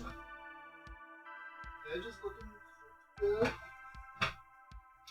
Although with the density of the vegetation that's in there, part of me thinks it might take a little bit longer on it. So cornbread should be done in about 10 minutes, is what we're looking at. Oh, Jackson ordered sushi. Very nice. Oh, you're on your way to dinner with, okay, very good. Synth horns, yeah. Oh, yeah. Have to postpone tonight's stream. She started reorganizing the house. I know. Andrew just knocked that jingle out of the park, and it like the original jingle, which I still have, was just him randomly singing lyrics in between recording some Sleeper Ship stuff, and I love it. I still have it. But yeah, no, this is so insanely good. So insanely good. Yes, I can't friggin'. I can't gush enough about it. That's how good it is. But, yeah. So, since we have a couple of new people that have rolled in, part of the topic of conversation that we were having is one of the things that I want to add is a wheel spin for determining what the next stream will kind of cover and be. What I have so far on the list is a fridge dive. So basically, no plan, no shopping, just making do with what I got in the fridge and making something happen. Instant pot. So I've got an instant pot. It's like, okay, well, let's put an instant pot meal together, something that you can set, forget, and then come back to later and enjoy. Like, say, get it going before work and then come home and enjoy it afterwards. Air fryer, because I have an air fryer now, so let's make use of it. A vegan meal, and by extension, gluten-free or very specific dietary need or want. So be it vegetarian in that kind of spectrum, something to that effect. The $10 meal challenge, which is for a $10 bill, walking into the market and getting everything I need in order to make a meal for Mrs. Weiss and myself, except for what would be considered normal pantry items. So things like rice. Rice is just something, that most people tend to have on hand. Salt and pepper, stuff like that. But if it's a specialty ingredient, it would be something that I would need to buy for it. But just the $10 challenge. Appetizers was a recommendation from Night Songs. Just doing straight up appetizers. Another one is Mrs. Wayso cooks. So instead of me, we come up with an idea and she comes in and executes, and I'm here to assist and help talk her through things.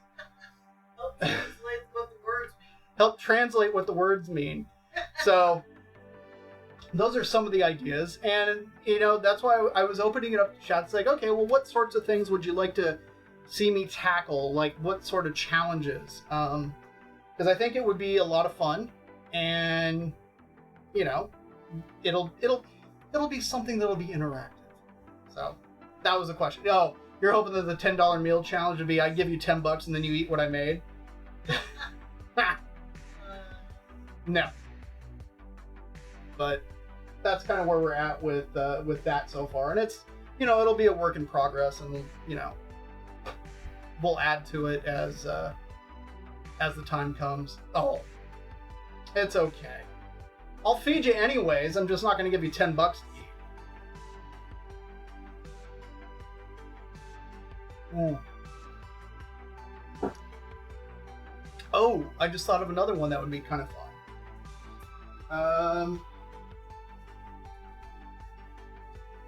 Where did I put the pen down? There we go.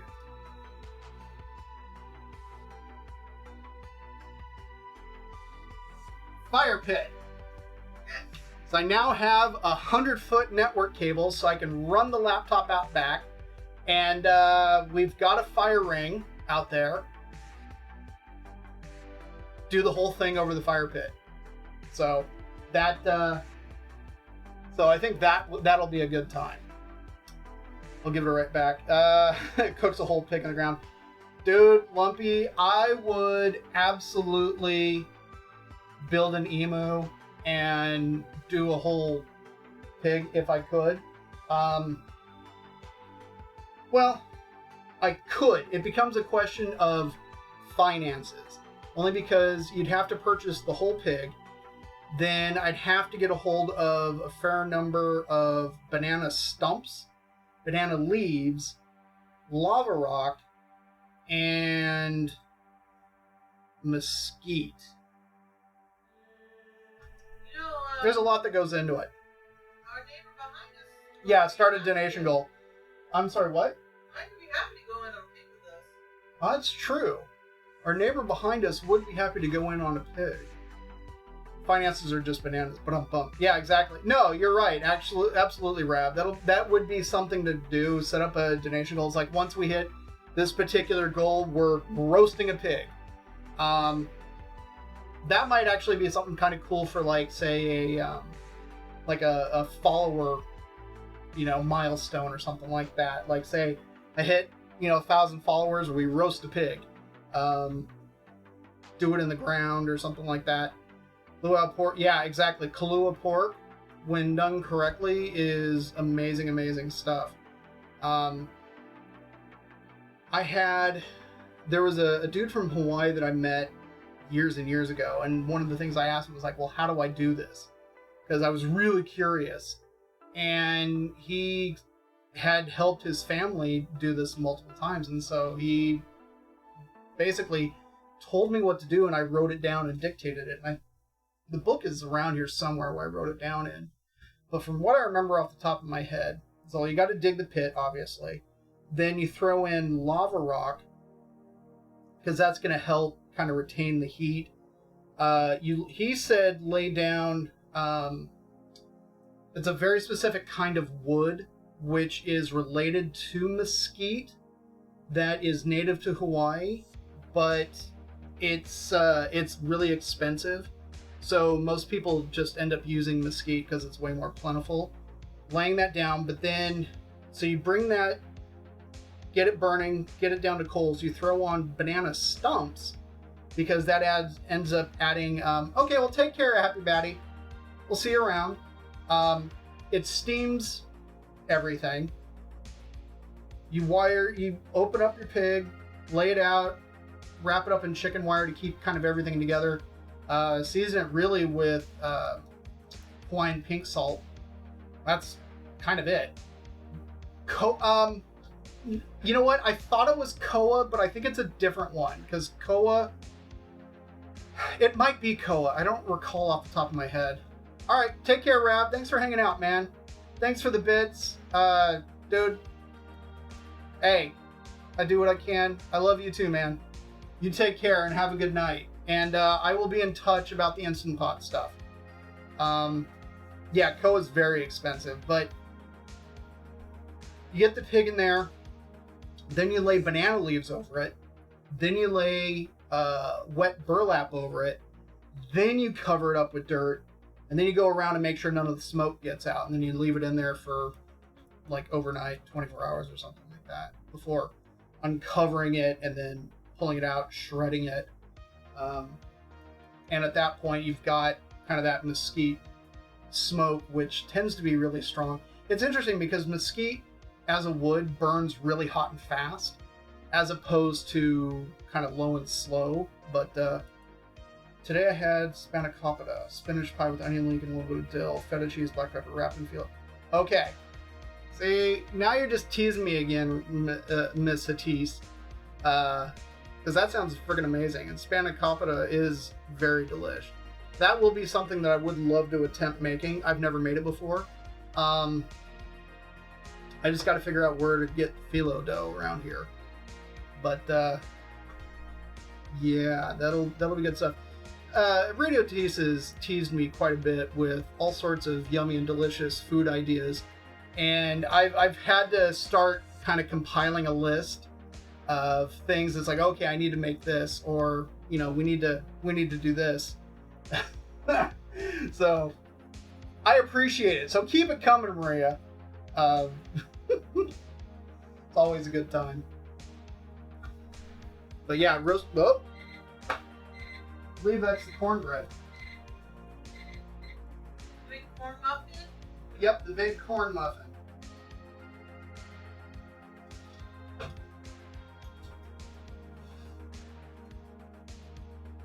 That is looking like it's probably done, but hang on. Let's switch that real quick. Okay. So here's our big cornbread muffin.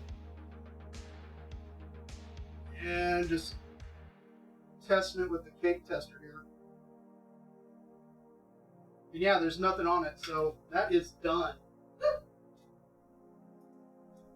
So now we can just let it hang out and rest here. And let's check this one. That's looking really nice. However,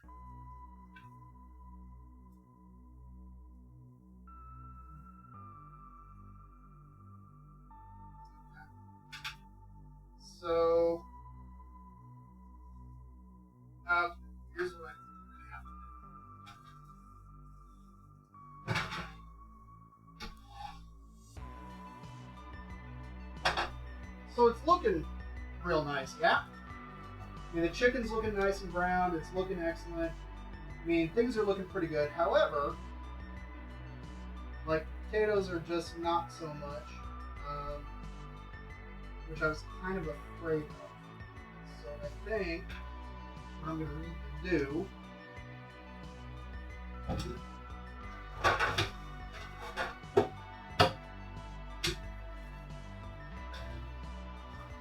we're going to actually spread out the veg.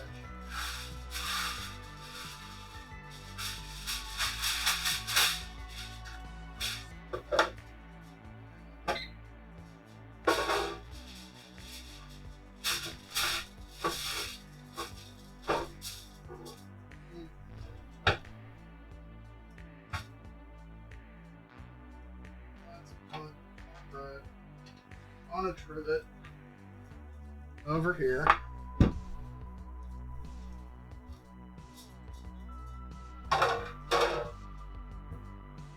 And yeah, okay. That's fine. Okay, so just to kind of talk you through what's going through my head right now. The chicken is looking really good, like it's nearly done. But the veg underneath, there was so much of it that it's not... It crowded. Yeah, it's way too crowded. So... Scott Connor, Lumpy's favorite Star Wars character was Grand Muffin Target. So what I'm doing is I'm pulling the chicken off and getting it out of the way. And this time is kind of done with this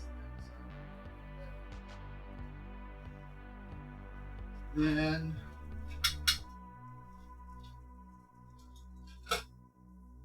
pull out some of it. Get it on the tray here.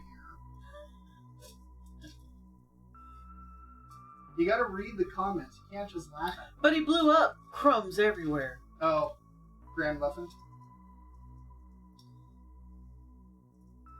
Radio says you can make homemade phyllo crust. It's thicker than the one you can buy from the market, but it's much better for spanakopita.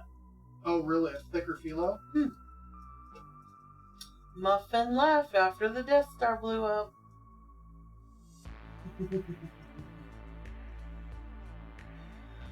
They're just going about their lives, and these people come through and blow it up.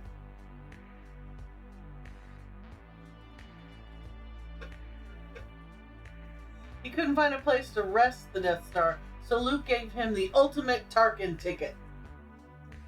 Tarkin. Alright. So how have you been, Scott Connor? I don't think we've seen you, or at least I haven't seen you in a while. I don't think. I think it's been a little bit. It has been a little bit. He's been busy. Busy? What?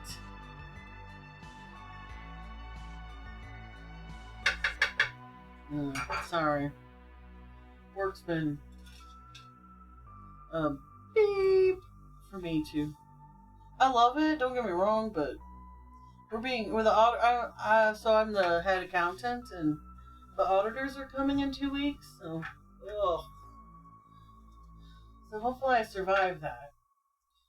I keep thinking, if I could just get to blah blah blah. If I could just get past the auditors, and they still want me to work there. I'm gonna be okay. I'm sorry, Scott. Hopefully things will get better for you. Oh, that'd be awesome. Radio, Hatise is gonna send her recipe for phyllo crust. Oh, very good. Okay. Yeah, we could put Greek food on the wheel, avocado, KitchenAid, but I don't know. I kind of like maybe international food, or we could change that piece of the pie of the wheel up, because Korean would be amazing. Japanese. That's true. Well, that's actually a good point. I would love Mediterranean. So say like international comes up, then it becomes at that point a poll question. Right. Which sort of nationality? Yeah, because every nationality's got something yummy. Muffin fun about audits. Oh. It was this perfect storm when I got hired on, because, yes, Korean fried chicken. Oh. Oh yeah, the Korean fried chicken. I need to do that. I tried to talk him into, so BB.Q chicken is an incredible Korean fried chicken, and you can buy franchises. And I tried to talk him into one, and then a friend of ours was like, come on, let's go have these. We'll start our own business and we'll always have good Korean fried chicken around. But I couldn't get them on board. Oh, very good. Okay. Yeah, Korean fried chicken. I'll revenge him for all the times he made me hungry in the shower. Oh, I see how it is.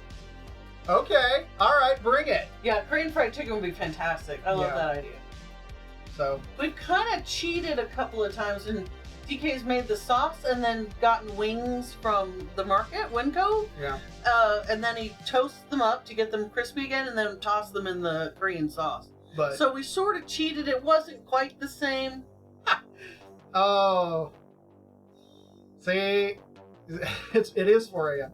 See, Maria keeps the craziest of hours, but that's just kind of how it goes. Whatever works for you.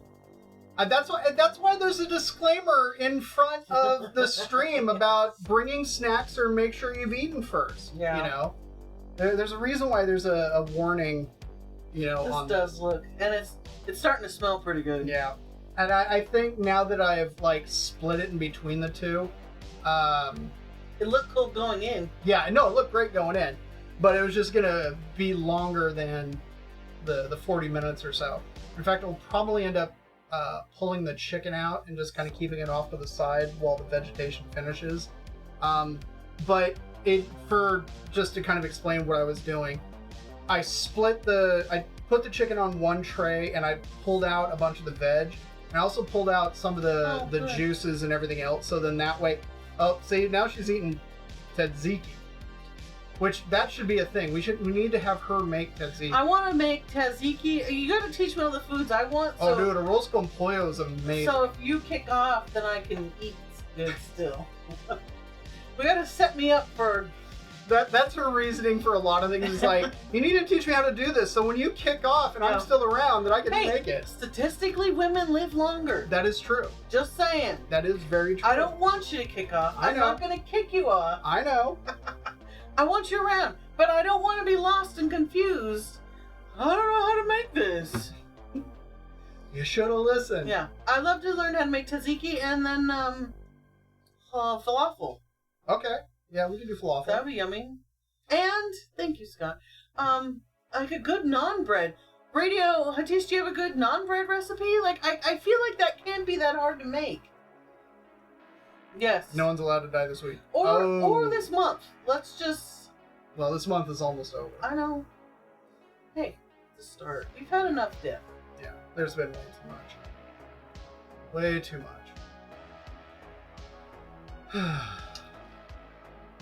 Way to bring us down, baby. That's right. I didn't say, Scott Connor did. Yeah. But then you were like, oh, yeah, blah, blah. Bringing us all down. You're bumming me out. Debbie Downer. Wah, wah. Feline AIDS is the #1 domestic killer in cats. Well, in domestic cats. In domestic cats. We had a cat up for adoption that had feline AIDS. Oh, really? Not that long ago. Oh, jeez. Not that hard. That's what I'm saying. Yeah. Oh, Scott, that sucks. I'm sorry. I'm sorry, Scott Connor. That really does suck. It's really hard. Strained yogurt, cucumber, garlic, olive oil, white vinegar, salt, and pepper. Yes, no, and I've watched him sort of make it. Like, I get the concept on how to make it, but... She's just not physically done it. I've just never done it. And until I've seen a recipe and, walked through it. And there's little nuances people put in recipes or don't put in recipes that I don't know. Yeah. So, okay, well, we can talk through kind of my methodology for making it.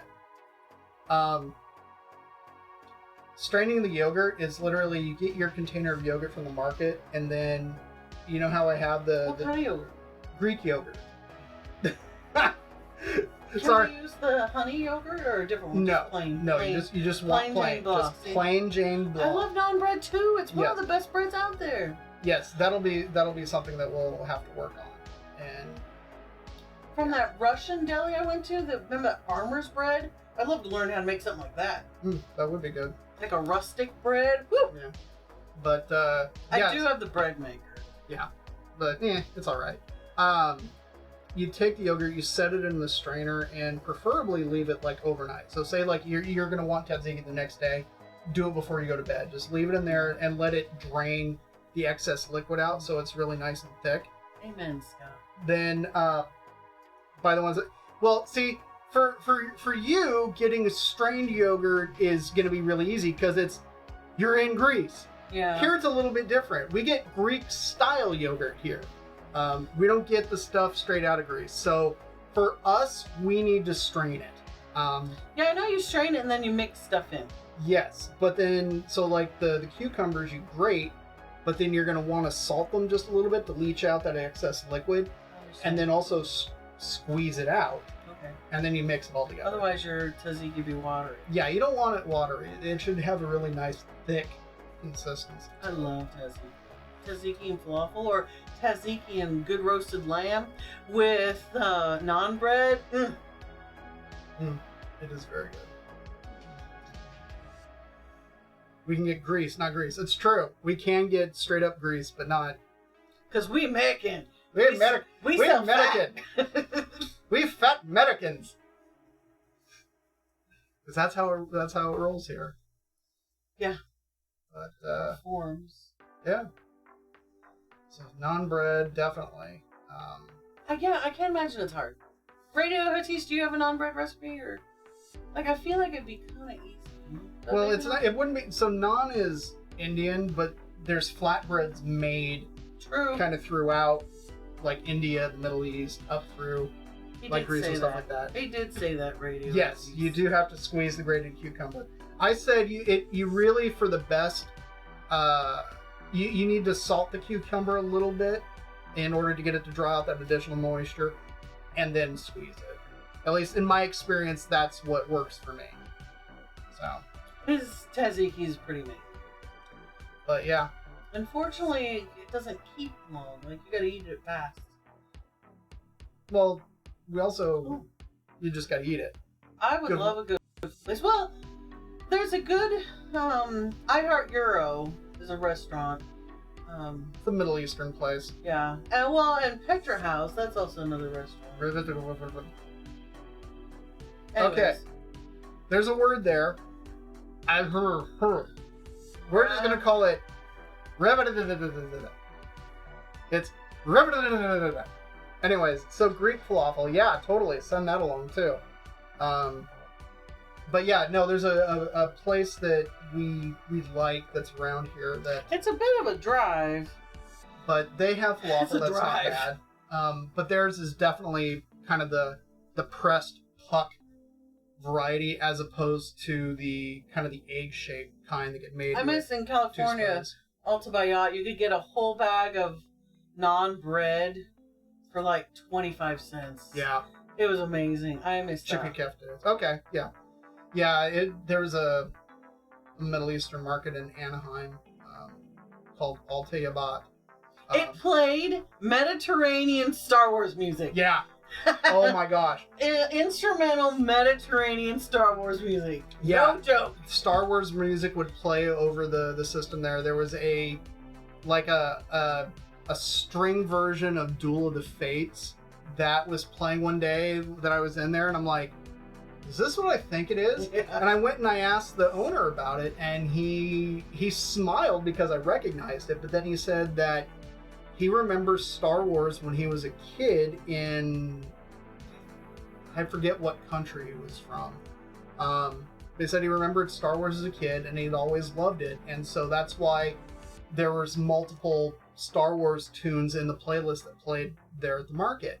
I remember hearing Leia's theme, Vader's crazy. theme in some form or But to another. hear it in that Mediterranean style, which is Yeah. very cool. It was super cool, but it was a great market. Love that place. I used to, like, I could get artichokes for $1 Yeah. kind of thing. And They we're were- not talking like tiny artichokes. I'm talking like bigger than my fist. Yeah. Like solid artichokes. We sent some home with family once, and then they have a bunch of kids, and one of the kids is like, We don't have to share? Yeah. Like, I sent them Nope. home with a case of them that cost me, I think it was like $5. So. Nope, you don't have to share. Don't have to share. Here, they're about $2 each. Yeah. Usually. If we're lucky. If we're lucky. But it's worth it. Artichokes are tasty. We don't have them a lot, but. I love them. And they're good for you. Mm-hmm. It's true. What else should we make? That I want to make? Yeah. Birdie is a mighty cheap hitman if he chokes 4 for just $1. It's true. Dirty deeds done dirt cheap, Scott Connor. I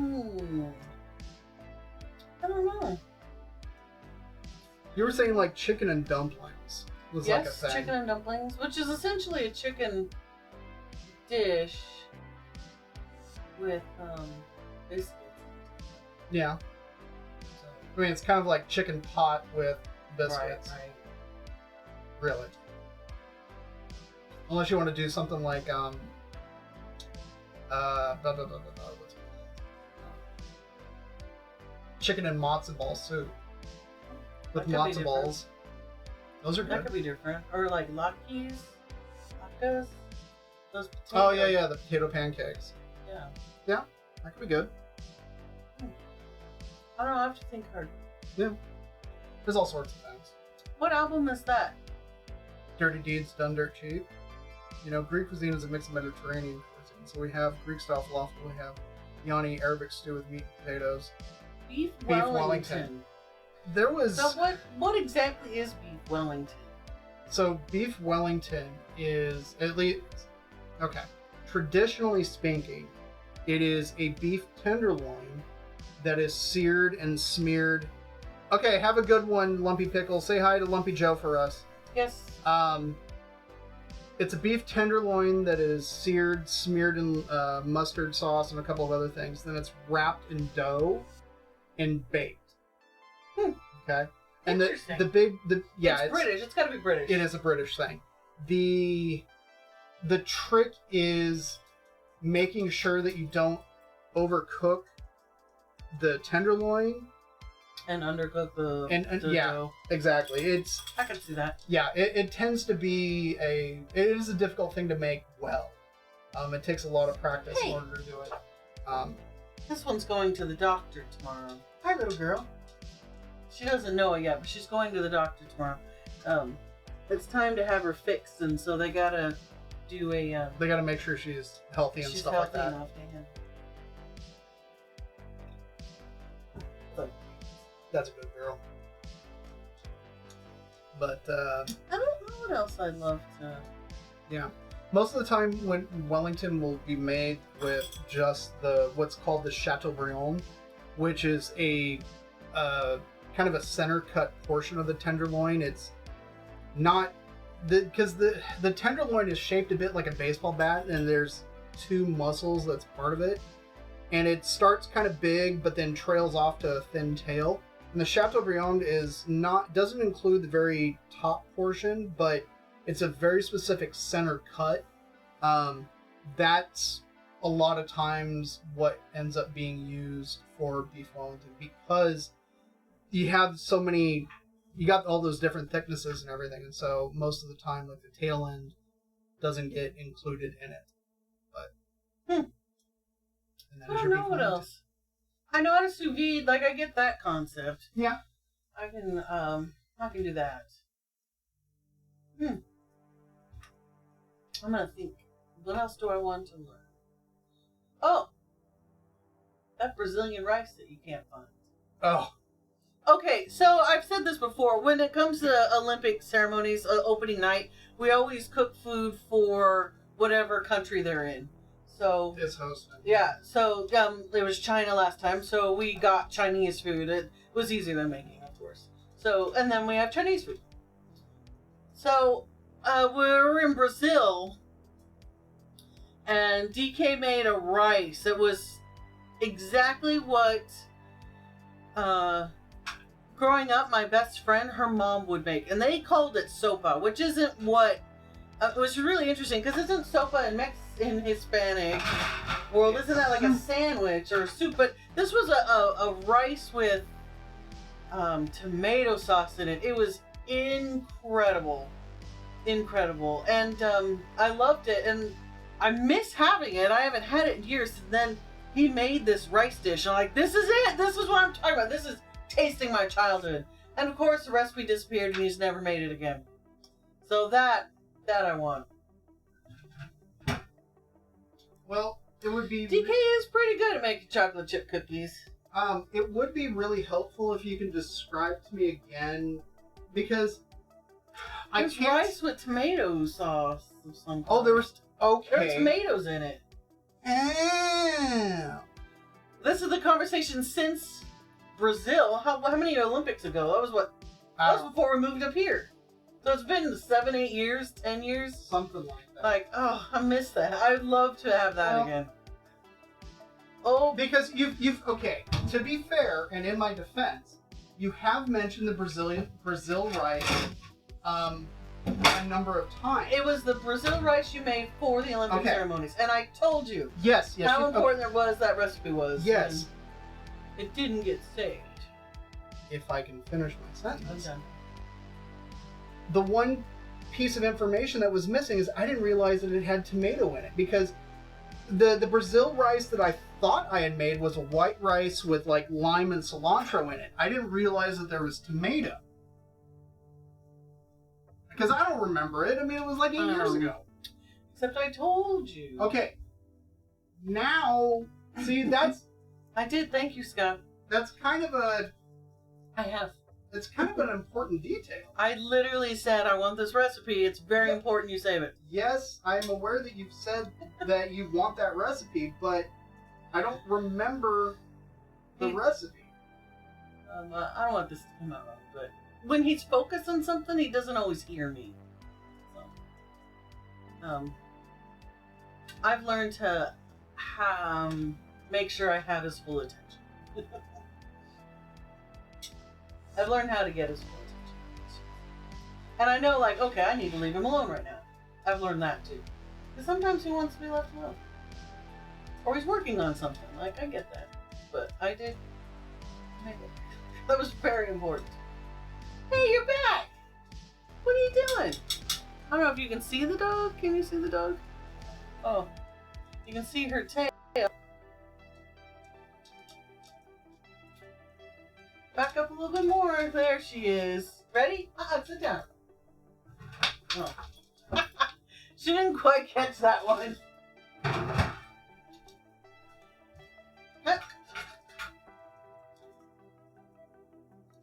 Ooh, she got it. I say she's gotten pretty good about some of that. Huh.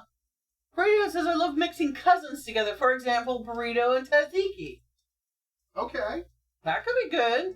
What kind of meat would you use for your burrito? I'm gonna have to think of what I want to learn.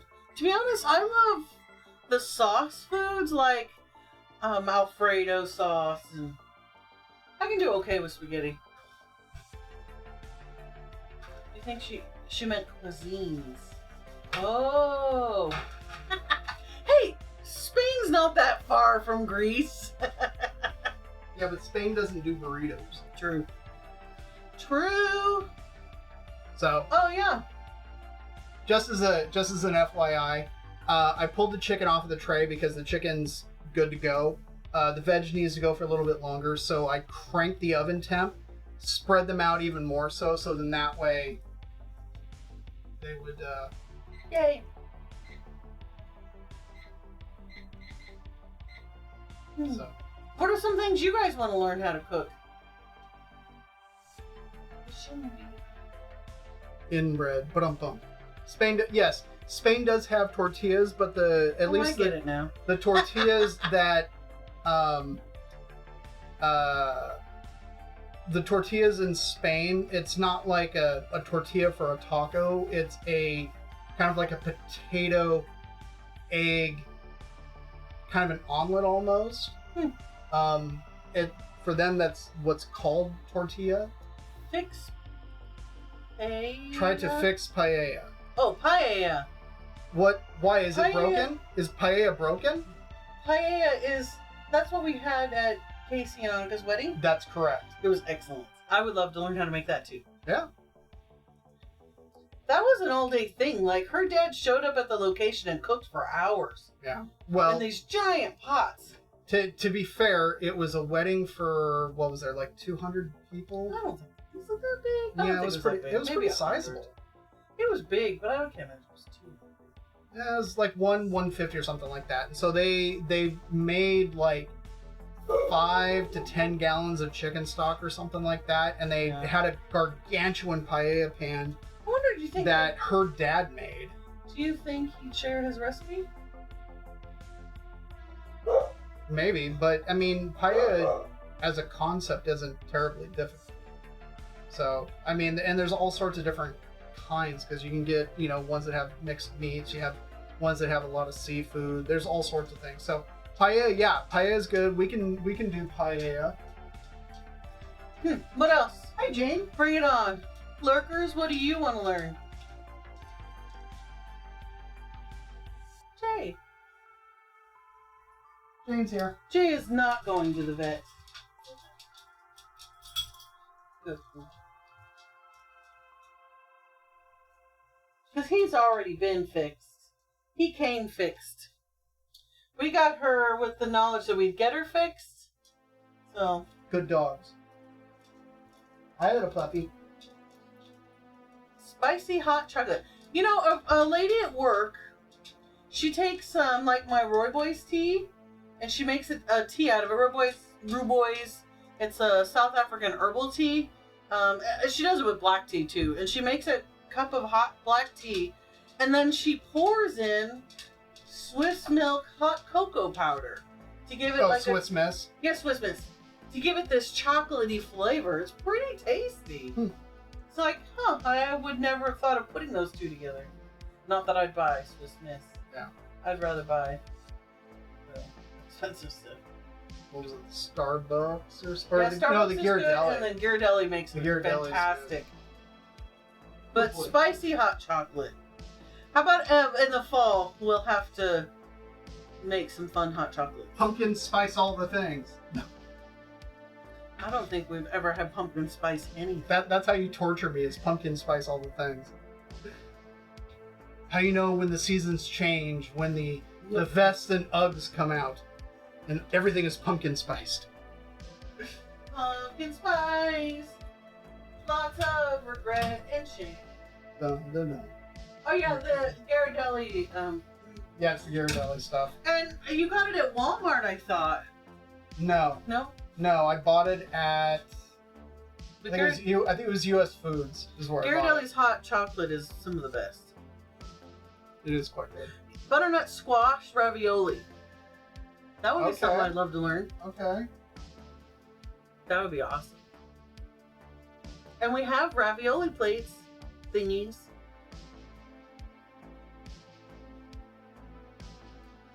Yeah. Okay.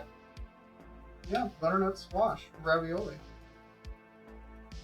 It's not a pumpkin. It's from the pumpkin family. That's true.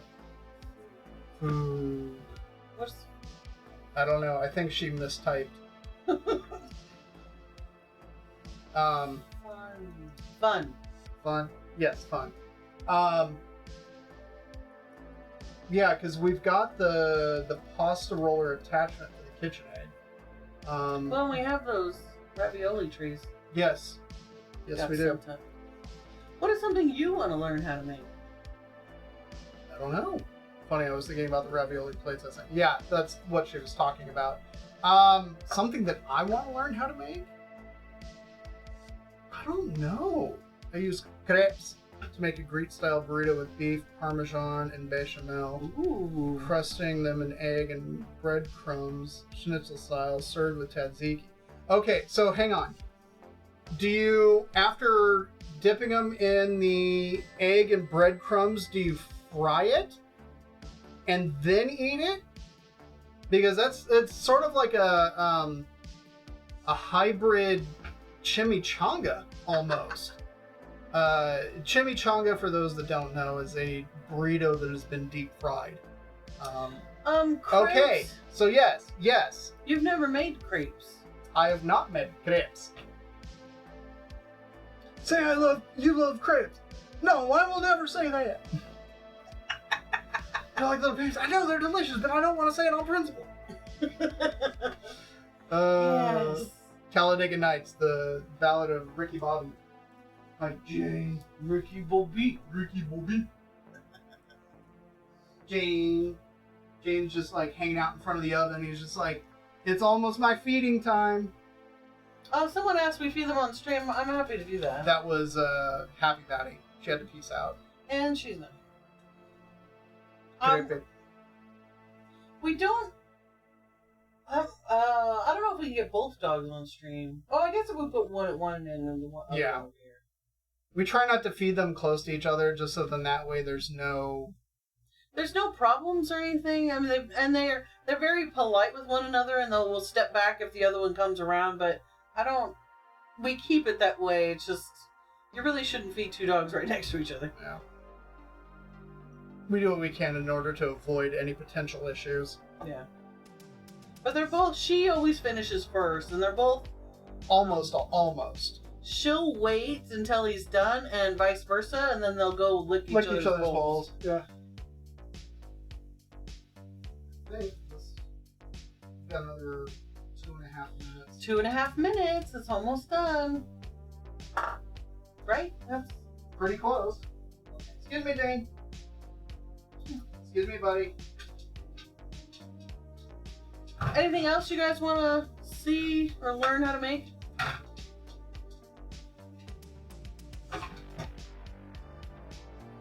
I feel like I just need to learn the basics. I mean, I don't know how to julienne something. I know I need to practice. But... And I've got pretty good knife skills, don't get me wrong. But my knife skills get way better. It was really funny, at church a while back, they were having an event and they needed all this food chopped. And we're like, okay, we'll show up at this time and we'll chop the food. Well, we get there and they had brought in like 4 or 5 of these ladies and they're like slowly chop, chop, chop. And the 2 of us pull up, put our things like, doo-doo-doo-doo-doo, done. And we finished it all in like 20 minutes. Just like, move over. I know more than you. I didn't say that. It's true. But yeah, it was one of those things where it was just like, okay, I brought my knife, I brought a board, I'm like, okay, well, what needs to be chopped? And it was just homemade ice cream. Can we do that on the KitchenAid? If we had the KitchenAid ice cream attached. Ooh. Might have to make that happen. It's hot. Yeah, that's why I'm blowing on it. Because I'm a baby when it comes to heat.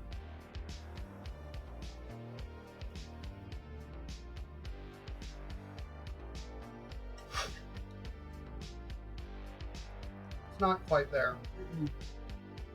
Like everything else, it's like, I'm thinking what I really, and I'm actually kind of glad that we didn't have our guests tonight because it would not have gone super well. I think what I really should have done with potatoes is instead of just throwing them in like that, I should have parboiled them Good call. and then added them.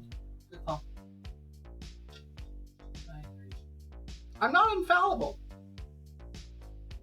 I'm hungry. Okay. Yeah, it's a little crunchy. Yeah.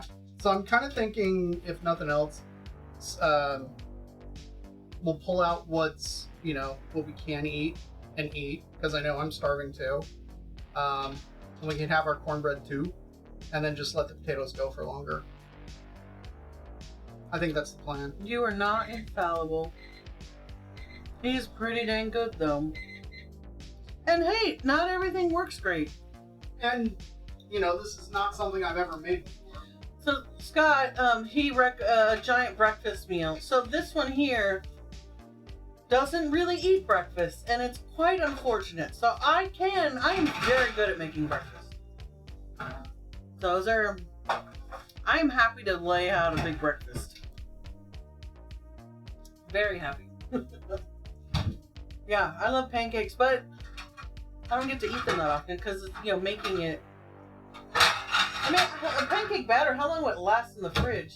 It's really one of those things you should make as you need it. Yeah. It's not a, oh, this will keep. No.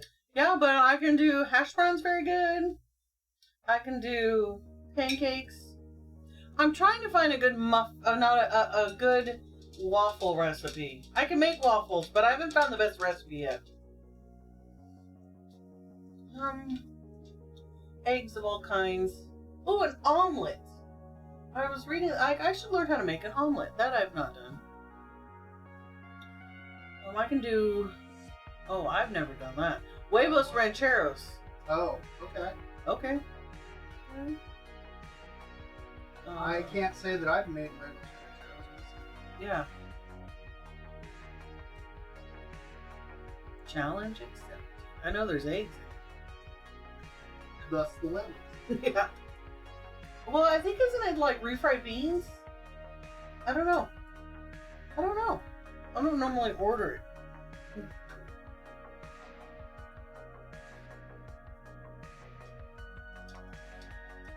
Huevos rancheros.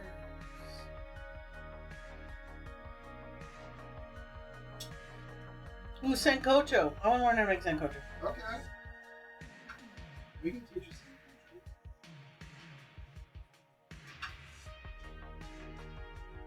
some. Alright. Yeah, I'm happy to eat huevos rancheros. So I'm gonna leave the oven on because post stream I'm gonna. Is that a tortilla it's on, Scott? Yeah, it's like a fried tortilla. They are mostly. Okay. They're mostly well behaved. If no one's around, she will sneak food off the counters. What the heck? No. There it is. You got the stupid Bixby. I put it on airplane mode, so I don't know why Bixby voice decided to wake up. So here we go. Here's our chicken with veg minus the potatoes, since the potatoes aren't quite done yet. And I'm gonna put that back in the oven. And let's cut into.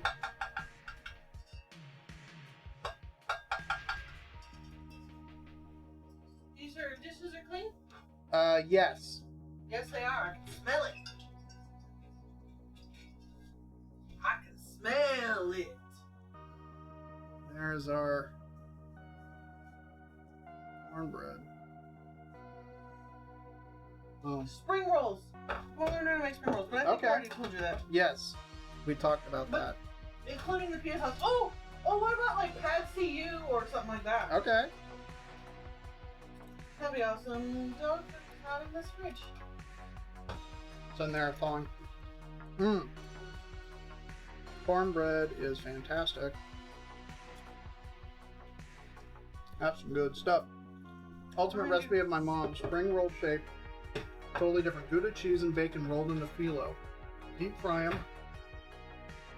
Oh my. We need to go to your house. No joke.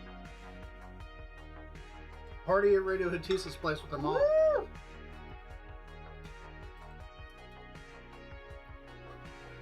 So, just FYI, Vera gets 250 grams of food. Yep. Jane gets 300. And Jay gets 300. Thank you for washing this. You're welcome. Sure.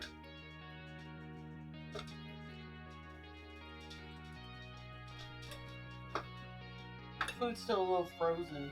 Yeah.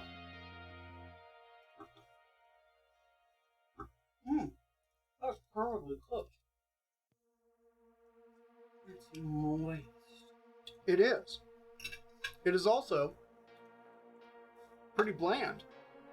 I don't know. It's not.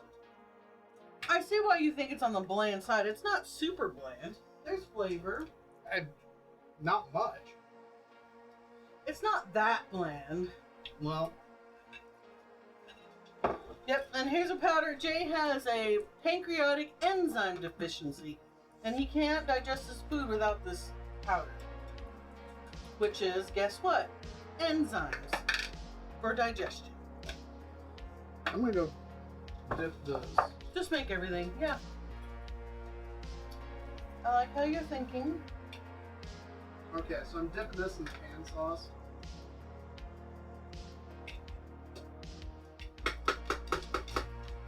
Food is ready.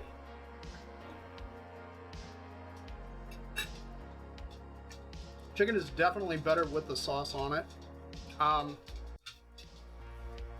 Okay. Yeah. Okay. Hang on. Here, I moved the, hey, Cryptic Caramel's here.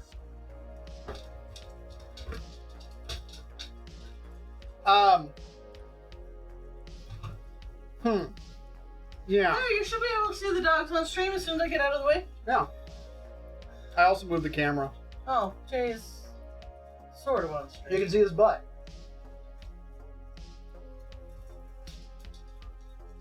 There he is. There he is. But, so yeah, the recipe is, it's okay. I can't say it's, How would you make it better? for one thing, I feel like it needs salt. I wouldn't add too much salt. The cornbread's, no. But it's like the food is there. Yeah, it really didn't, flavor it anywhere near as much as it should have. Maybe more like thyme or Maybe. herbs that way? Maybe some more time marinating, but at the same time, I feel like it should have been seasoned post marinade.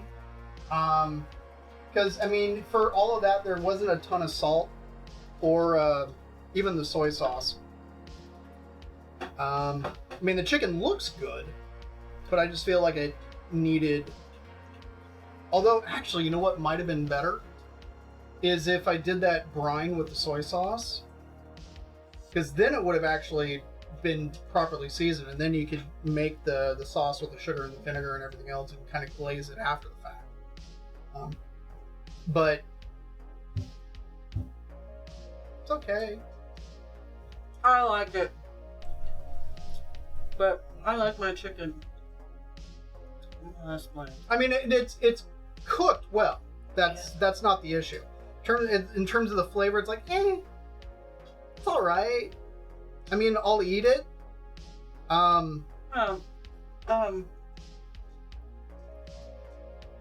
Soaking in a brine. Sometimes it gets too salty. It can, but if it's in there for too long, yes, absolutely. Hey.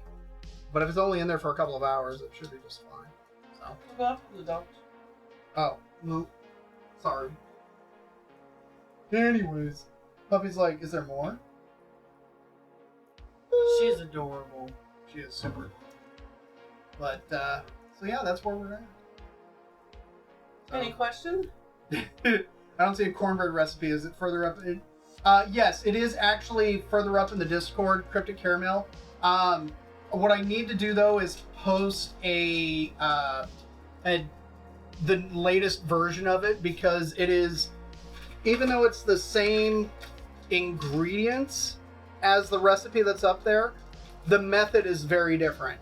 So it's in the VOD, and it'll be up on when I upload it to YouTube, it'll be there too. But I'll formally type out the recipe and stick it on the Discord so you have it there. Because that'll be kind of the biggest difference. So let's see. Let's see if this will work for me. And if it doesn't give me too much trouble.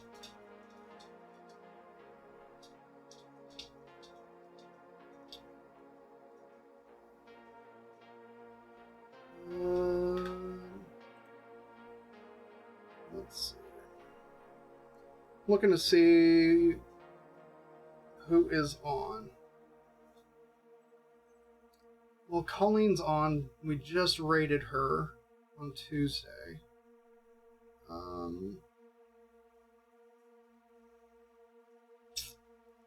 I don't know.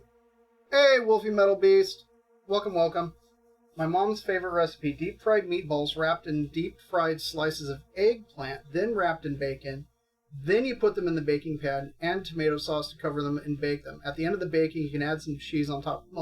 Oh my goodness. It sounds amazing. It also sounds like a ton of work.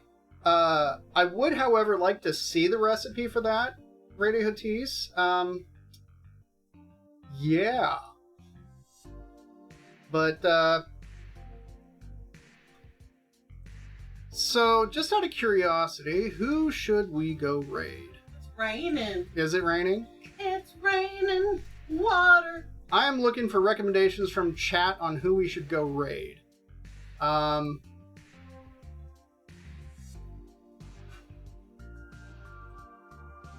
there's anybody that you recommend. Somebody maybe that I don't necessarily follow or subscribe to or whatever, or we could just call it an evening.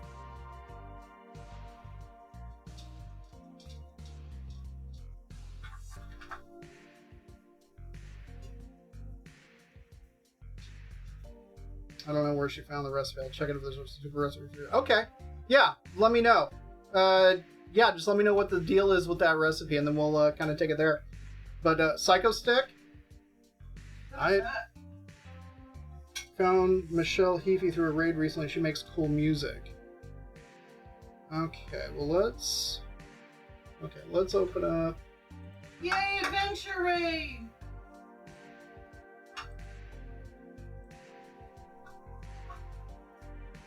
All right. I made me a plate. I'm starved.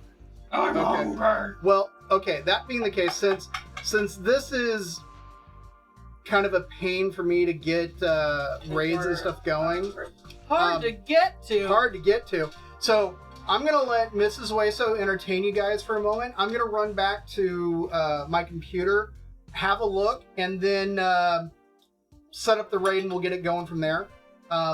So yeah, keep them entertained. Hi. Oh, puppy! Woo! What are you doing? Puppy! Anyways, I don't have any cool stories right now. I'm sorry. She's fine. So, hi. Yeah. My day was okay.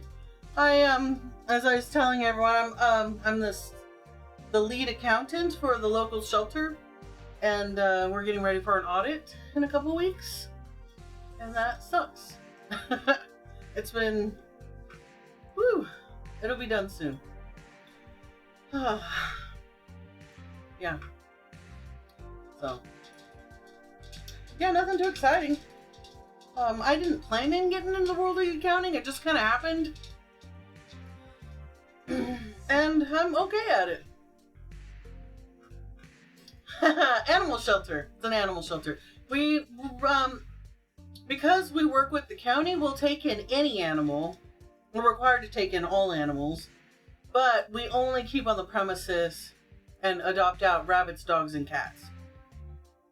But there's a, sometimes, let's say, for example, I can't give details, but there'll be a criminal case against somebody, and we have to take in the animals and hold on to them. So there have been in the past, like geckos, bearded dragons, chinchillas. Because we don't house small animals like that, we have to kind of make do and put them in places. And there was once a snake in a tank in a single bathroom, and the bathroom was then shut down and became a snake room. Yes, and so with animals that we don't normally keep, we give them to rescues and fosters, or not fosters. We don't foster. We foster, but only really for cats, dogs, and rabbits. But we find local rescues that'll take in all of those animals. Thankfully, we haven't had to keep very many, but we've had horses come through, roosters, chickens, a duck, a baby duck. I don't know if I can get a picture, but a baby duck came in. Somebody brought it in today, and super cute little guy. So now we gotta find a sorry, it's kind of a bad picture. But now we have to find a home for him because we don't house baby ducks. Baby ducks. Yeah. But it's pretty fun. Like, if I'm having a hard time, let's go check out the kittens or the cats. And I can also bring animals into my office and, like, let them hang out and office foster. It's pretty amazing. I really like being there. I just don't like that we're being audited in 2 weeks. Yeah. But I knew it's coming. Like, we've known the audit's coming. And we even pushed it out. It's just, well. But, yeah. It'll be done. So, I'm thinking we're going to go raid that Michelle Heafy. I pulled it up. Sounds good. I've never heard of them, so why not? It'll be a good time. So I've got it actually set up on the other machine since that'll actually go through. The raid message, I kicked up a bunch of them, so that's what we'll raid with. And I will see all y'all on Saturday. No clue what we're making yet, but... Surprise! But yeah, thanks everyone for being here. Thank you so much for the gift sub, resubs, the bits, for the excellent conversation. Thank you to active chatters. Thank you to the lurkers. Thank you to everyone that has been here today. So I'm gonna send you off. We'll have to talk animals again, Cryptic Caramel. Yeah, totally.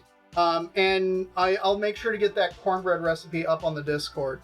So we'll see y'all Saturday, and I'm gonna go get the raid going, and then we'll go hang out with some cozy music. It sounds like. So thanks everyone. Take care, and we'll see ya. Hello, boys and ghouls. DK's making a snack today. What's it gonna be? What's it gonna be? DK's making a snack today. Shove it right into your mouth. DK's making a snack today. What's it gonna be? Is he making it for me? DK's making a snack today. It's time for tactical snacking with DK.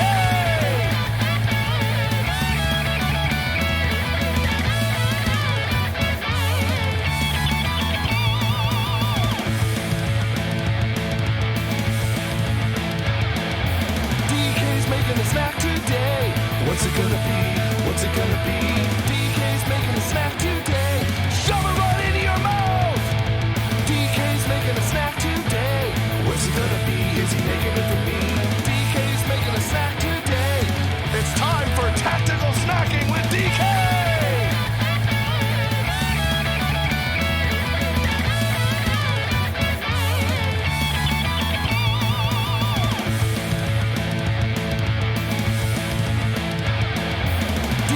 Making a snack today. What's it gonna be? What's it gonna be? DK's making a snack today. Shove it right into your mouth. DK's making a snack today. What's it gonna be? Is he making it for me? DK's making a snack today. It's time for tactical snacking with DK.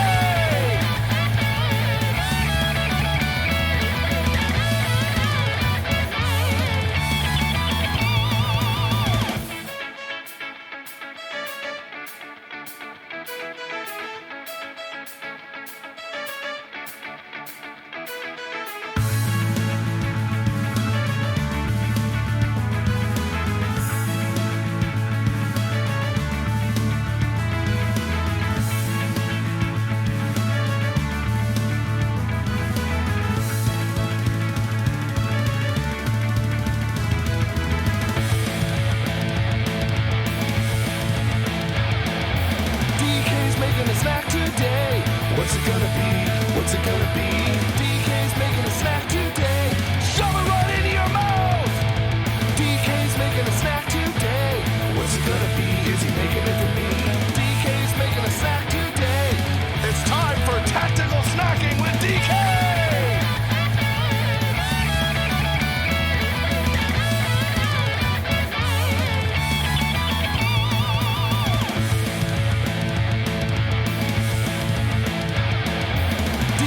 Making a snack today. What's it gonna be? What's it gonna be? DK's making a snack today. Shove it right into your mouth. DK's making a snack today. What's it gonna be? Is he making it